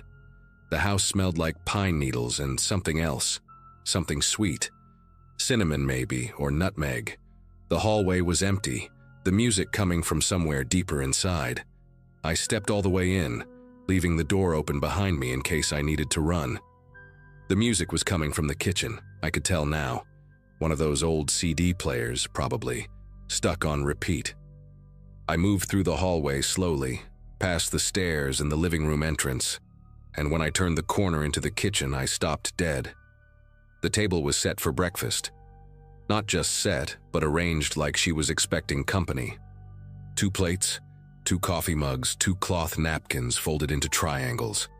There was a plate of cinnamon rolls in the center, the kind from the bakery on Lexington Avenue, still in their cardboard container. One of the mugs had coffee in it, and when I touched the ceramic, it was barely warm, like someone had poured it maybe 30 minutes ago and then just left. The other mug was empty and clean. On the counter, the coffee maker was still on, the pot half full, the burner light glowing red. I turned it off without thinking, some automatic response to seeing something left running. That's when I noticed the CD player on top of the refrigerator, one of those old boombox things from the 90s. The same 3 songs were cycling over and over, and the volume knob was turned all the way to the right. I reached up and turned it off, and the silence that followed was somehow worse than the noise. I could hear the refrigerator humming, the clock on the wall ticking, my own breathing. I called out again, louder this time. "Beverly, are you here? It's me from across the street." My voice sounded strange in the quiet house, too loud and too thin at the same time. I walked through the downstairs, checking the living room, the dining room, the little bathroom under the stairs. Nothing. No signs of a struggle, no overturned furniture, no broken windows. Everything was neat and in its place, except Beverly was gone and her door had been open, and her coffee was getting cold on the kitchen table. I went upstairs, my heart hammering now, half expecting to find her collapsed in the bathroom or worse. But the bedroom was empty. The bed made with military precision. The bathroom was spotless. I even checked the closets, feeling ridiculous and terrified at the same time. By the time I got back downstairs, I knew I needed to call someone. I pulled out my phone and dialed 911. And when the dispatcher answered, I tried to explain the situation without sounding insane. My neighbor's door is open and she's not home and something feels really wrong. The woman on the other end was calm, asking me questions in that practiced way they do. Had I been inside? Yes. Had I seen any signs of forced entry? No. Was the neighbor elderly? Yes, 79. Could she have gone to stay with family? Maybe. But her car was still in the driveway. I checked through the kitchen window that looked out to the detached garage, and her old Buick was sitting right there behind the glass door. The dispatcher told me to wait outside and that officers were on their way. I went back out to the porch and stood there under those blazing Christmas lights, watching the empty street and trying to make sense of what I'd seen. That breakfast table kept replaying in my mind. 2 plates. Why 2 plates? The police showed up maybe 15 minutes later. 2 cruisers rolling down the street with their lights off so they wouldn't wake the whole neighborhood. 4 officers total, and I recognized one of them from the hardware store. A guy named Jeff something who always bought the same brand of work gloves. I explained everything again while they walked through the house with flashlights, even though all the lights were on. They were in there for maybe 20 minutes, and when they came out, the older one, a sergeant with gray hair and a thick mustache, asked me when I'd last seen Beverly. I told him yesterday afternoon, around 4, when she was bringing in groceries. He wrote that down in a little notebook. Then he asked if I knew anything about her having visitors lately, or if she'd mentioned going anywhere. I said no, that we didn't talk much beyond hello and small talk about the weather. That's when the younger officer, a woman with her hair pulled back tight, mentioned something that made my chest tighten. She said a couple of neighbors had reported seeing Beverly arguing with someone in her driveway 2 days ago, on December 23rd. A man. They didn't know who. The sergeant asked me to stick around in case they had more questions, so I sat on my porch across the street while they made calls and took photos and did whatever else police do at a potential crime scene. More cars showed up as the sun started rising, unmarked ones this time. Detectives, I assumed. By 7 in the morning, Half the street was awake and standing in their yards in bathrobes trying to figure out what was happening. I saw Janet Carmichael from 3 houses down talking to one of the officers, pointing at Beverly's house and gesturing with her hands. The officer was writing everything down. Around 8, one of the detectives, a tired-looking guy in his 50s wearing a wrinkled dress shirt, came over and asked if he could talk to me inside my house. We sat at my kitchen table and he introduced himself as Detective Marsh. He asked the same questions the first officers had, but more detailed this time. Did Beverly have family? I didn't know. Did she seem depressed or confused lately? Not that I noticed. Had I ever seen anyone visiting her regularly? Just the lawn guy in summer and someone who looked like a nephew maybe once or twice. Then Marsh asked me about the man in the driveway. I told him I hadn't seen anything, that I worked until 6 most days and must have missed it. He nodded and flipped through his notebook, and that's when he told me something that made everything click into a horrible kind of sense. The man Beverly had been arguing with was identified by 3 separate neighbors. His name was Colin Pritchard, and he was basically Barrington Falls royalty. Owned the largest construction company in the county, donated to every charity event, coached Little League for 15 years, the kind of guy who everyone called a pillar of the community. He and Beverly had some kind of dispute over a property line issue going back 6 months. His company was building a new subdivision on the land behind Beverly's house, and she'd been fighting the zoning permits, claiming the construction was encroaching on her lot and destroying the old oak trees she'd planted with her husband decades ago. Marsh said the argument 2 days ago had gotten heated enough that someone almost called the cops, but Beverly had waved them off and gone back inside. Pritchard had driven away angry, according to witnesses. I sat there processing this while Marsh watched me carefully. He asked if I'd ever had any interactions with Pritchard, and I said no, that I'd seen him around town but never spoke to him. Marsh thanked me and left, and I spent the rest of Christmas Day watching police cars come and go from my window. They brought in search dogs around noon. I watched them work through Beverly's yard and the wooded area behind her property, their handlers walking them in careful grids. The dogs hit on something near the tree line, and suddenly there were more officers back there, marking off areas with yellow tape. My phone rang around 3 in the afternoon. It was my sister asking if I was okay, saying she'd seen something on Facebook about a missing woman in Barrington Falls. I told her I was fine, and that I'd call her later. I couldn't stop thinking about those 2 plates on the table. Had Beverly been expecting Pritchard? Had he come back on Christmas Eve to talk things through, and something had gone wrong? The truth came out piece by piece over the next week, and it was worse than I'd imagined, but also exactly what you'd expect from a small town covering for one of their own until they couldn't anymore. The dogs had found Beverly's scarf in the woods, along with disturbed soil that led cadaver dogs to a shallow grave 30 yards into the tree line behind her property. They found her body on December 27th. The medical examiner determined she'd been killed by blunt force trauma to the head, likely in her own driveway before being dragged into the woods. Pritchard's story fell apart within 48 hours. Security footage from a neighbor's Ring camera showed his truck parked on the street at 11:30 on Christmas Eve. Phone records showed Beverly had called him that evening, probably trying one last time to resolve the property dispute before the holidays.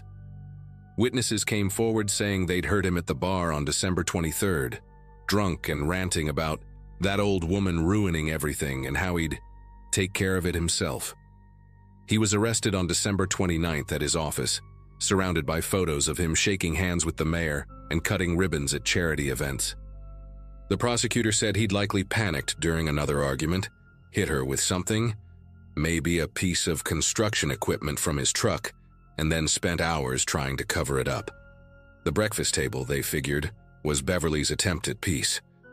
She'd probably invited him over Christmas morning to talk civilly, not knowing he'd already decided violence was easier than compromise. The trial happened in the fall of 2025, and I didn't go. I read about it in the paper like everyone else. Pritchard's defense tried to paint it as an accident, a tragic misunderstanding between neighbors that got out of hand. The jury didn't buy it.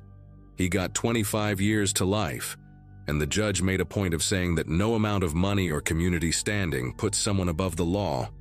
The local paper ran editorials about how Barrington Falls needed to take a hard look at who it chose to trust and elevate. But you know how these things go.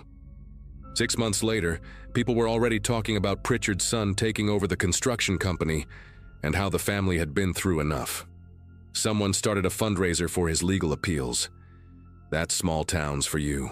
Forgiveness comes easier for some than others, especially when they've got the right last name and enough people who owe them favors. I still live across the street from Beverly's house. Her nephew sold it in the spring, and a young couple with 2 kids moved in by summer. They repainted it gray and took down all the old Christmas decorations, replaced them with those white icicle lights that look cold and modern. I haven't told them what happened there. They seem happy, and maybe that's enough. But every Christmas when I see lights on houses in the neighborhood, I think about Beverly and those multicolored bulbs blazing at 3 in the morning and that music looping endlessly in her empty kitchen. I think about how she'd spent all that time trying to save those oak trees her husband planted, trying to protect something that mattered to her, and how someone decided his convenience was worth more than her life.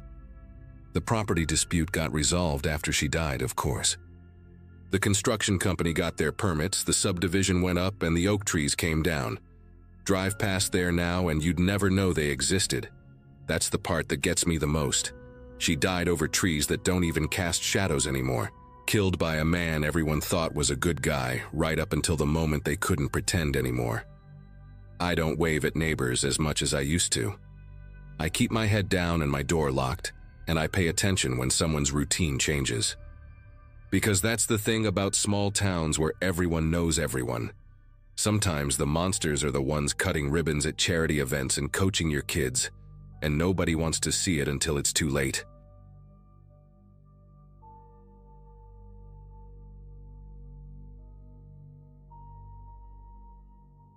Christmas morning carried that heavy, padded quiet you only get after a full night of snowfall, and my grandpa Leonard said it was the perfect time to check the back section of the property.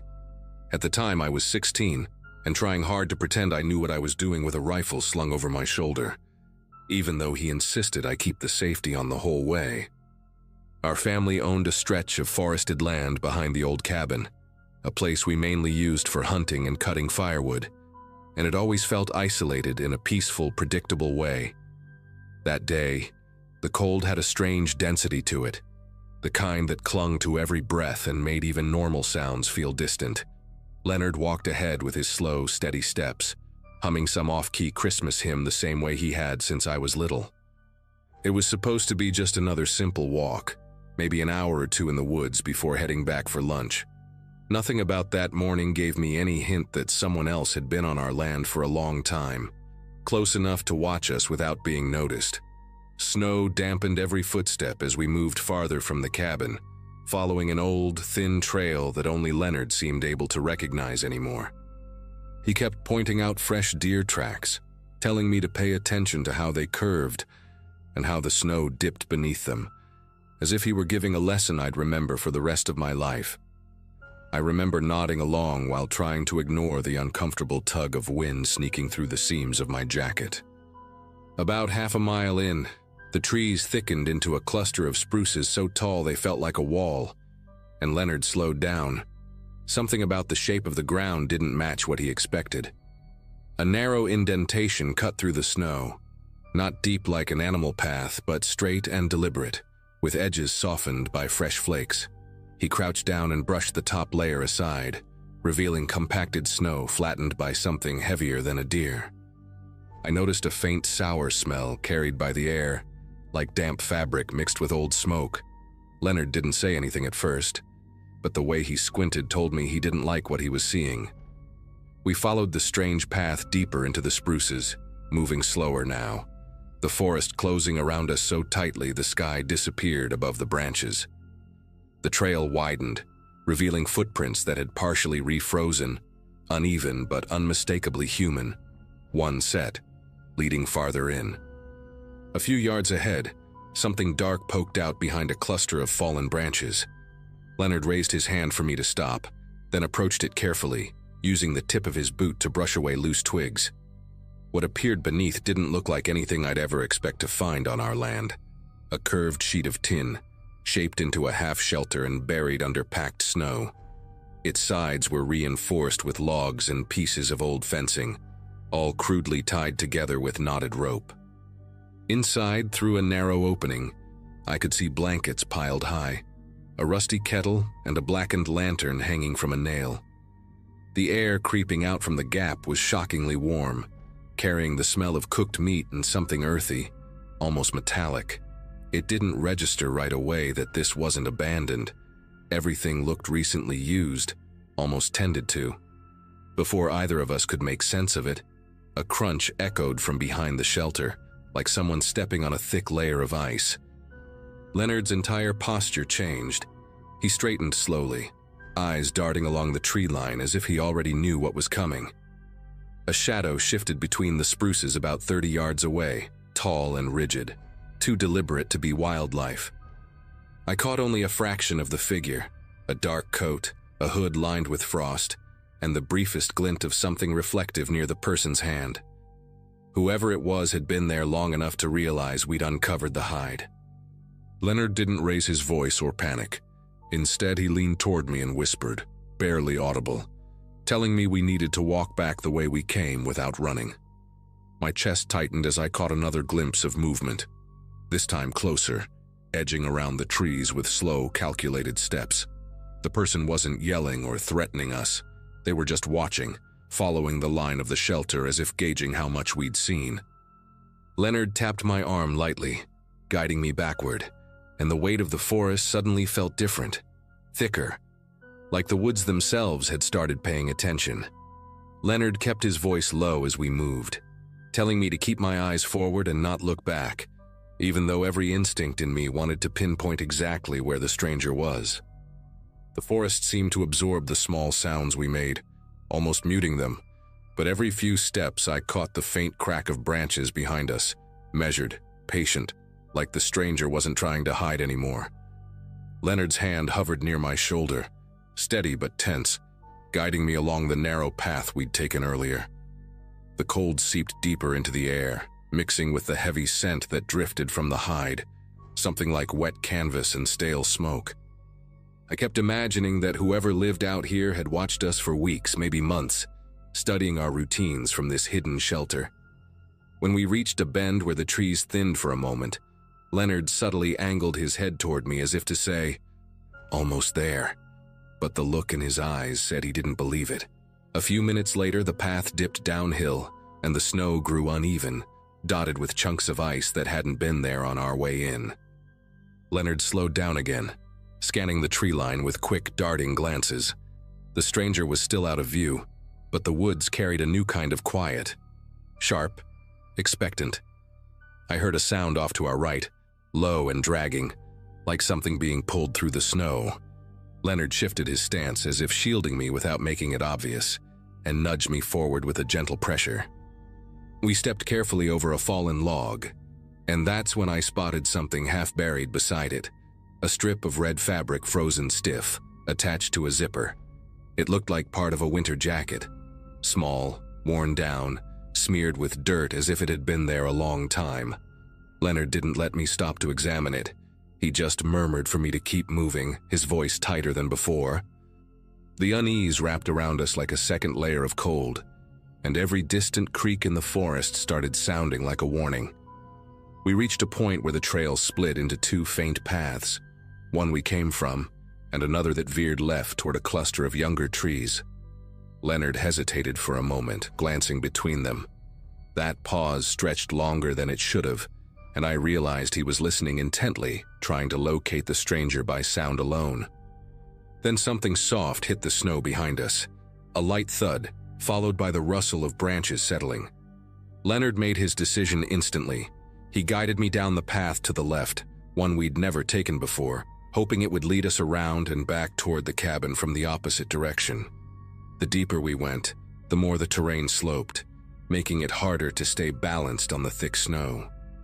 I could sense Leonard calculating every turn, every noise, as if replaying years of walking this land in his head. Still, The steady pattern of footsteps kept tracing us, distant but deliberate, like the stranger didn't care about leaving tracks anymore. The farther we moved from the shelter, the more the forest pressed in, branches low enough to brush our shoulders and scrape against our sleeves. My breath grew uneven, forming brief clouds that drifted upward and vanished. Leonard finally whispered that he'd noticed something earlier, small changes around the cabin that he'd been dismissing as wildlife. Wood moved near the shed, scraps of food left in strange places, footprints that melted before he could check them properly. He hadn't wanted to worry anyone on Christmas, but now everything fit together too cleanly. The stranger hadn't stumbled onto our land. They'd settled in, hidden in plain sight, inches from where we lived. As we followed the slanted path, a sharp crack echoed from behind us, louder than any before. Leonard didn't say a word, but the way his jaw tightened told me he knew we were running out of time to stay unnoticed. The slope leveled out near a cluster of old birch trees where the snow thinned, exposing patches of brown, frozen earth. Leonard slowed our pace even more, scanning for any sign that we were near the main trail back to the cabin.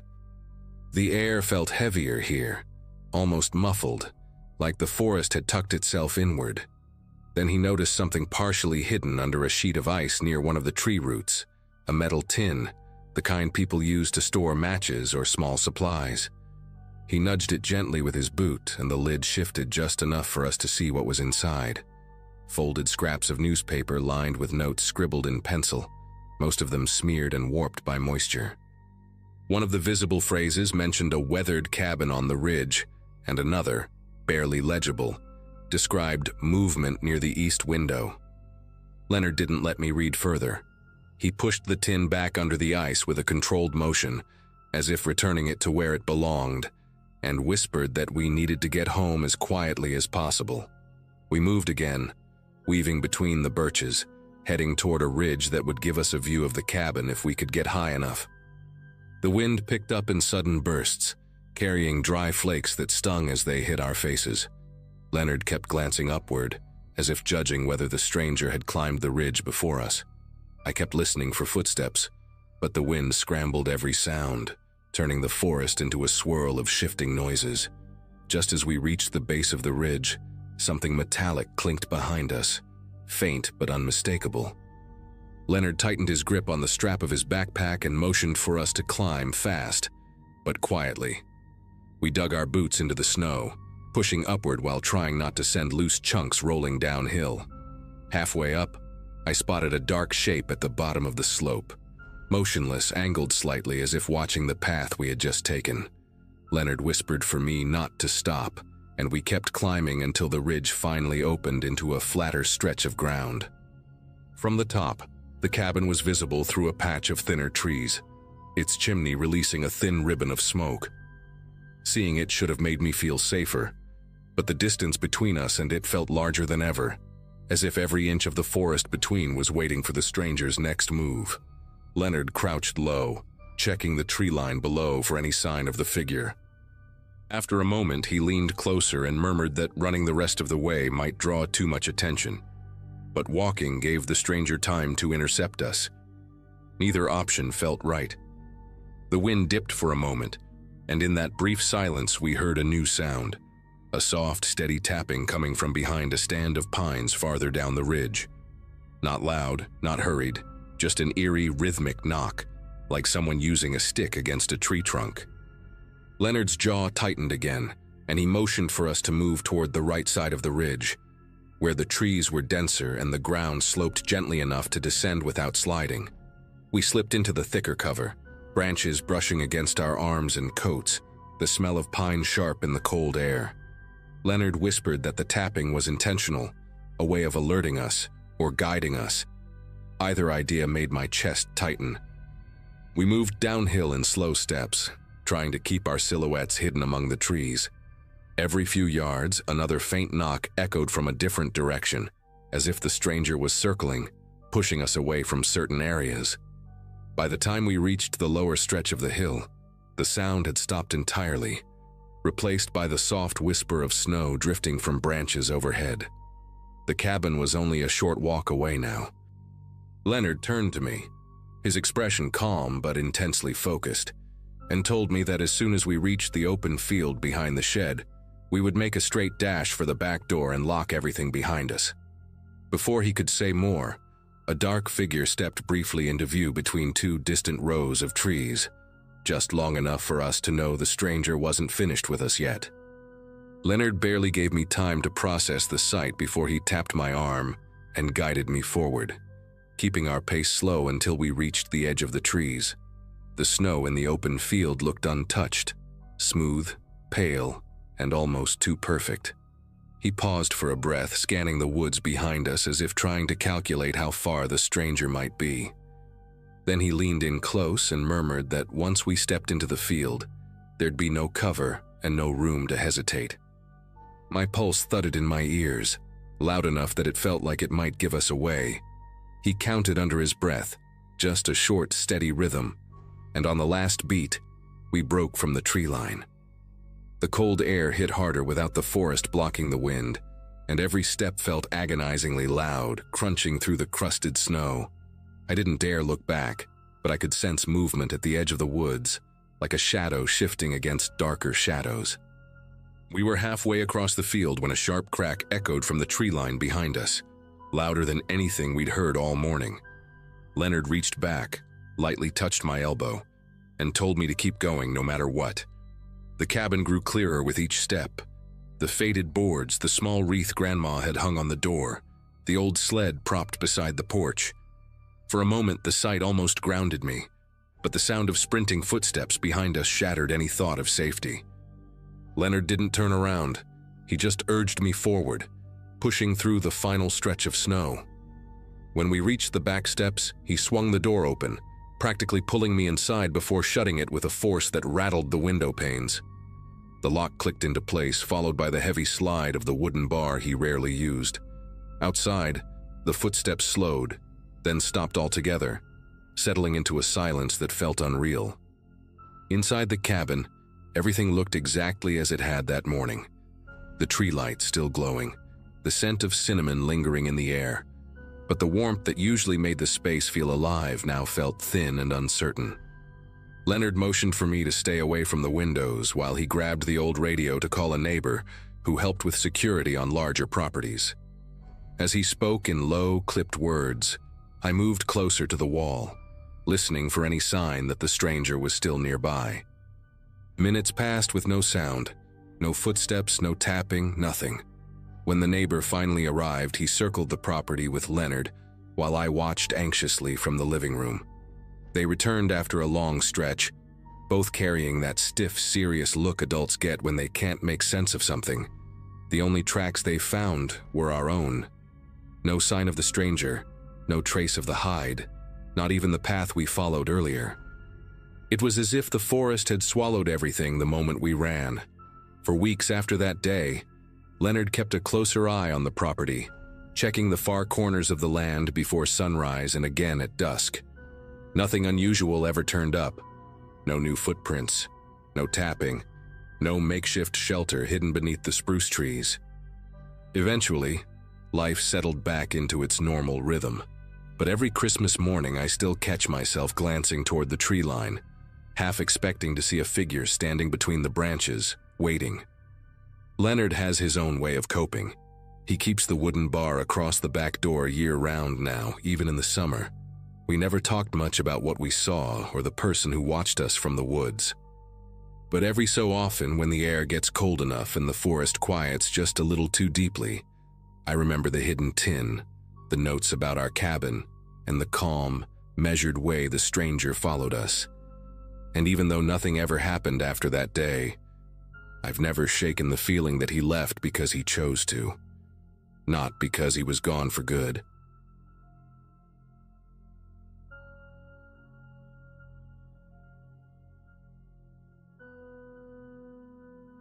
Late December of 2022 had a strange rhythm to it, and I remember that year clearly because our place felt heavier than usual even before anything scary happened. My name is Elliot, and at the time I was juggling odd jobs around the property while my wife, Marianne, handled most of the holiday planning.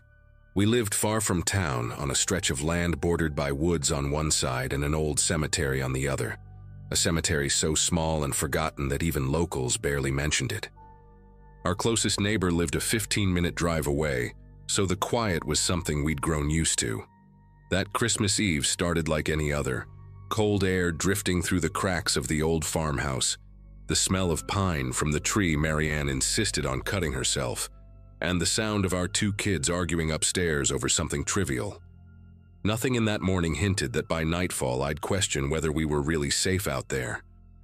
The day moved slowly, the way winter days do when the sun barely clears the treetops. I kept glancing out the kitchen window toward the cemetery, noticing how the gravestones looked sharper than usual under the thin layer of frost. There was a shed back there, one the groundskeeper used decades ago, but no one maintained that place anymore. Every time I caught sight of it, I felt a kind of pressure in the back of my mind, like my brain wanted me to pay attention to it without explaining why. Marianne teased me for staring outside so much, but I couldn't shake the sense that the tree line felt too still, like the air was holding its breath. Even the usual crows that perched on the fence posts stayed away. By late afternoon, that odd stillness stretched across the yard until it felt like the world was waiting for something. Night settled abruptly, the kind that swallows everything at once, and we turned on the old string lights around the living room. The kids were already wired with excitement for Christmas morning, but I kept drifting toward the front window, checking the porch more times than I want to admit.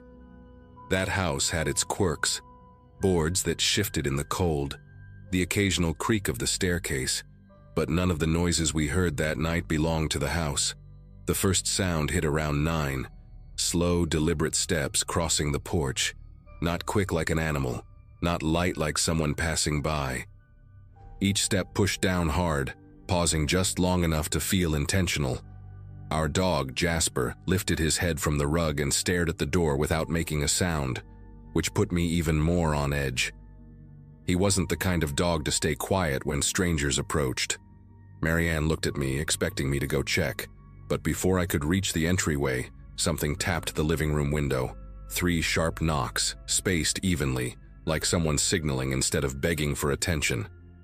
The kids went silent upstairs. Even the warm glow from the Christmas lights felt wrong after that sound, too soft compared to the sudden pressure pulsing around the house. I reached for the back door instead of the front, thinking maybe someone needed help or got lost. But when I stepped onto the porch, the yard stretched out empty. Not a footprint, not a shadow, nothing moving between the gravestones. I stood there longer than I should have, listening to the quiet that followed, because deep down I knew that knock hadn't been a mistake or a stray branch.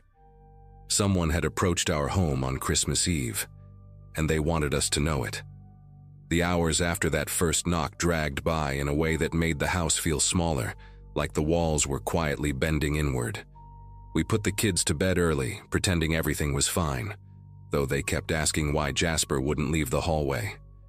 He sat facing the front door with an intensity I'd never seen in him.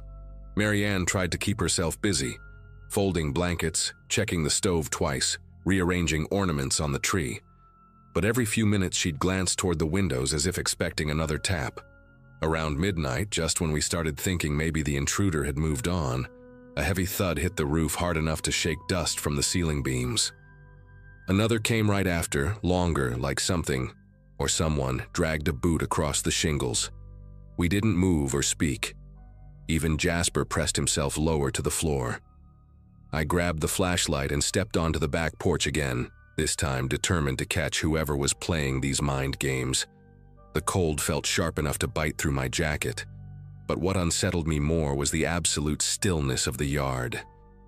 Not a breeze, not a sound of nighttime animals, not even the distant hum of a passing car. I aimed the light across the roofline but saw nothing. The cemetery, however, caught my eye. A faint glint flickered near the old shed, like metal catching the moonlight. It vanished as fast as it appeared, but it was enough to make my pulse throb in my ears.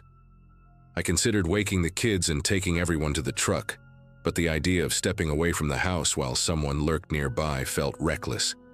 So I locked up every door and window and waited. Morning arrived as if nothing had happened, sunlight touching the frost-covered fields like the world had reset. The kids ran downstairs ready for presents, completely unaware of the fear that had soaked into the night before. Marianne and I exchanged glances, both silently debating whether we should pack up and leave for a couple of days. But we didn't want to ruin Christmas. We convinced ourselves it had been an animal or the wind, even though the explanations felt flimsy. I walked out to check the property again in daylight. No footprints around the house, no debris on the roof, no sign of anyone passing through. But when I looked toward the cemetery shed, something inside me tightened. Not fear exactly, but something close to dread. The shed door, which was always swollen shut from years of weather, now hung slightly open. Curiosity pushed me across the field, despite every instinct telling me to stay away. The shed sat crooked, leaning to one side like it was trying to slip back into the earth. The padlock was snapped clean, and that alone made me stop. I pulled the door wider and saw what had been hidden from us for who knows how long.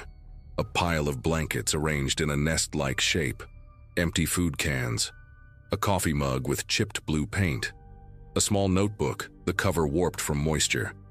It was clear someone had been living there, sleeping there, watching the cemetery, and from the angle of the dusty window watching our house. The thought of someone spending nights barely a few hundred feet from where my kids slept made me feel lightheaded. But what truly rattled me was the small trail of boot prints leading from the shed, straight toward our porch steps. Prints that were fresh. I backed away from the shed, trying to make sense of how long this person had been hiding out there. The boot prints cut a direct line through the frosted grass, stopping right at the edge of our porch as if the intruder had stood there, studying the house before approaching it. When I returned inside, Marianne saw my expression and immediately gathered the kids in the living room. I told her what I'd found, and for the first time since we'd moved out there, she suggested calling someone, anyone, for help. But the nearest deputy wouldn't reach us quickly, and the idea of waiting around while the person could still be on the property made all of us uneasy. We decided to stay together in the living room until nightfall, locking every door, keeping the curtains drawn, and trying to pretend we weren't listening for something to return. As darkness settled, the house adopted that strained silence we'd heard the night before, an unnatural kind of quiet that felt as if the whole property were bracing for impact. We sat with the TV on low volume, trying to distract the kids with old Christmas movies. Jasper paced the length of the room, stopping every so often to sniff the bottom of the front door. Then, right around the same time as the previous night, sharp steps landed on the porch, slow, spaced, purposeful, not rushing, not hesitant, just steady. The knocking came next, but not on a window this time.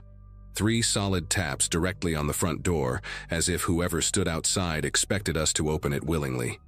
The kids huddled against Marianne, and I motioned for everyone to stay quiet. Whoever was out there waited, listening. I crept toward the mudroom where the old hunting rifle was stored. I hadn't fired it in years, but the weight of it in my hands offered a small sense of control. I moved carefully to the side window and angled myself enough to get a glimpse of the porch. That's when I finally saw him. A man stood facing the door, thin, wearing a heavy jacket that looked 2 sizes too big, and holding a lantern with a cracked glass pane. His face was partly hidden by a scarf pulled high on his cheeks, but his eyes were fixed on the house with an intensity that churned my thoughts. I didn't confront him. Instead, I shouted that I was armed and calling the authorities. The moment the words left my mouth, he broke into a frantic run, cutting across the yard toward the cemetery as if he knew the terrain better than we did. I chased him only far enough to ensure he was really leaving. By the time I reached the field, he'd vanished behind the shed. We packed up that same night and drove to Marianne's sister's house, refusing to spend another minute out there until someone checked the cemetery grounds. Deputies later found signs of long-term shelter, food wrappers, a sleeping bag, and footprints matching the ones on our porch, but no trace of the man himself. They suggested he was drifting through the area, using the abandoned shed whenever winter hit. We moved out the following spring. Even now, during quiet nights, I still replay those knocks in my head. I don't know why he targeted our home, why he returned each Christmas Eve, or what he might have done if we hadn't spoken up. All I know is that the silence around that cemetery was never truly empty.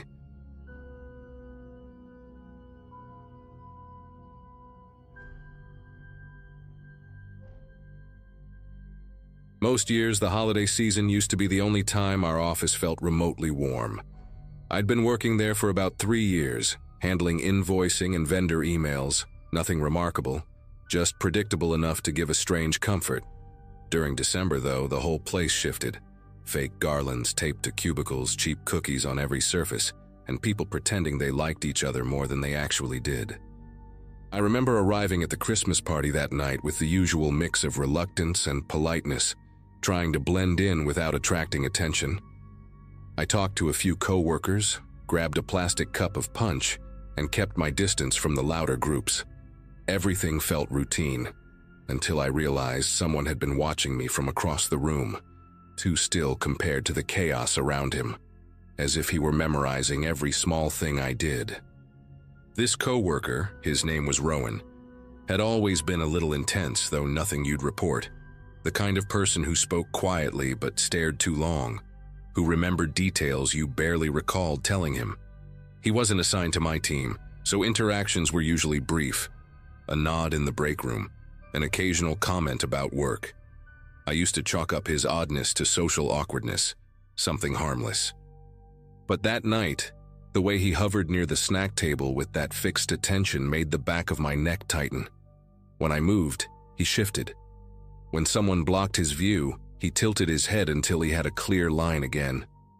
It wasn't dramatic enough for anyone else to notice, but I felt a steady pressure building, like being monitored too closely in a room full of people pretending everything was festive. At some point, I stepped away from the main area to get fresh air near the hallway where the office stored decorations and spare chairs. It was quieter there, dimmer, the kind of place no one lingered long because the overhead light buzzed faintly. I figured I'd take a minute, check a few messages, and return once my energy reset. I hadn't been there more than 10 seconds when footsteps approached, slow, deliberate. Before I could turn fully, Rowan stood at the entrance of the hall, blocking the only exit. He smiled in a way that made the whole moment feel staged, rehearsed even. Then he started talking rapidly, saying he just needed a private moment, and that he'd been trying to talk to me for weeks. His voice had a strange rhythm, like he'd practiced every sentence until it lost any normal tone. I told him we could talk out in the open with everyone else, but he stepped closer, narrowing the space. The hallway felt tighter than it should have been, the walls reflecting each sound in a hollow echo. I remember the smell of cinnamon candles drifting from the party mixing with something sharp on his breath, and how wrong those scents felt together. When he reached for my arm, I backed up until my shoulder hit a metal shelf. He kept talking about connection and how the party was a perfect chance. I didn't shout, but something in my voice must have carried, because 2 people from HR came around the corner at the exact moment he tried to corner me again. They pulled him back, whispering tense instructions, and let him out while he stared at me like the interruption was the real violation, not what he'd been doing. They told me later that night that he'd been warned about boundary issues with another employee earlier that year, but nothing had ever escalated enough to involve the police. HR made it sound like a misunderstanding, something they could manage internally. I remember sitting at one of the empty tables while people awkwardly avoided looking in my direction, the music still playing like nothing had happened. One of the HR reps, her name was Lillian, kept insisting that Rowan would be escorted out and sent home. She promised me he wouldn't return to work until they sorted everything out. That phrasing stuck with me because sorted everything out felt vague, too gentle for the situation. Later, I learned he'd resigned the very next morning, which was supposed to be reassuring. It didn't help much. The first few days after the party were quiet, almost dull in comparison. Work moved on, people pretended not to remember the scene, and I tried to convince myself that Rowan leaving the company meant the entire situation had ended. I even decorated my apartment a bit just to feel normal again. Small string lights on the mantle, a scented candle I barely burned, but I kept replaying the moment he blocked the hallway, the strange mix of determination and entitlement in his expression. At night, I'd catch myself double-checking the lock before bed, not because I expected anything to happen, but because my mind refused to let the memory settle. That tension stayed with me, a quiet current running under every routine task. 3 days after his resignation, I left for work early and noticed something tucked under the mat outside my apartment door. At first, I thought it was a flyer, or maybe a delivery note. It was a piece of lined notebook paper folded twice, the corners pressed sharply as if someone had taken their time with it. Inside, the handwriting leaned heavily to the left, small and compressed, the ink darker at certain points like the pen had been held too tightly. He wrote about the hallway, that moment, as if it had been a mutual understanding cut short by meddling people. He described watching me leave the office that night, following at a distance because he needed to be sure. I got home safely. I read the note 3 times, each pass making the words sink deeper until the fear turned from abstract to something solid. I called the police, of course. They came, took photos, and asked the usual questions. One of the officers suggested I might want to stay with a friend for a few nights just in case. Another mentioned that without a direct threat, there wasn't much they could legally do beyond filing a report. Their presence helped, but only while they were standing there. Once they left, the apartment felt too quiet, too exposed despite the locked windows. I kept thinking about how he'd known which door was mine, how long he'd been outside before slipping the note under the mat. That night, I slept on the couch with the TV on low volume, not because I expected to wake up to something terrible, but because silence made every small sound feel like it had a purpose behind it. 2 days later, another note appeared, this time on the inside of my building's front entrance, wedged between the metal frame and the glass. I hadn't seen anyone outside when I left for work, but the paper was dry despite the light rain that morning, which meant he'd likely placed it early, maybe before sunrise. This one was longer, written in the same tight handwriting, but the tone shifted. He wrote about leaving the company as if it had been a sacrifice he made for our future interactions, a phrase that made my chest tighten in a way I can still recall perfectly. He mentioned details about my commute that I'd never shared with him, like the small shortcut I took behind a row of townhouses to avoid traffic. He wrote that he'd walked the same path, wanting to understand the rhythm of my mornings. Reading that line made the hallway outside my apartment feel unnaturally still, like the building itself was waiting for my next move. I gave that note to the police as well. They took it more seriously than the first one, especially when I explained that Rowan had never known where I lived. One of the officers recommended adding a security camera, and I did it that same afternoon.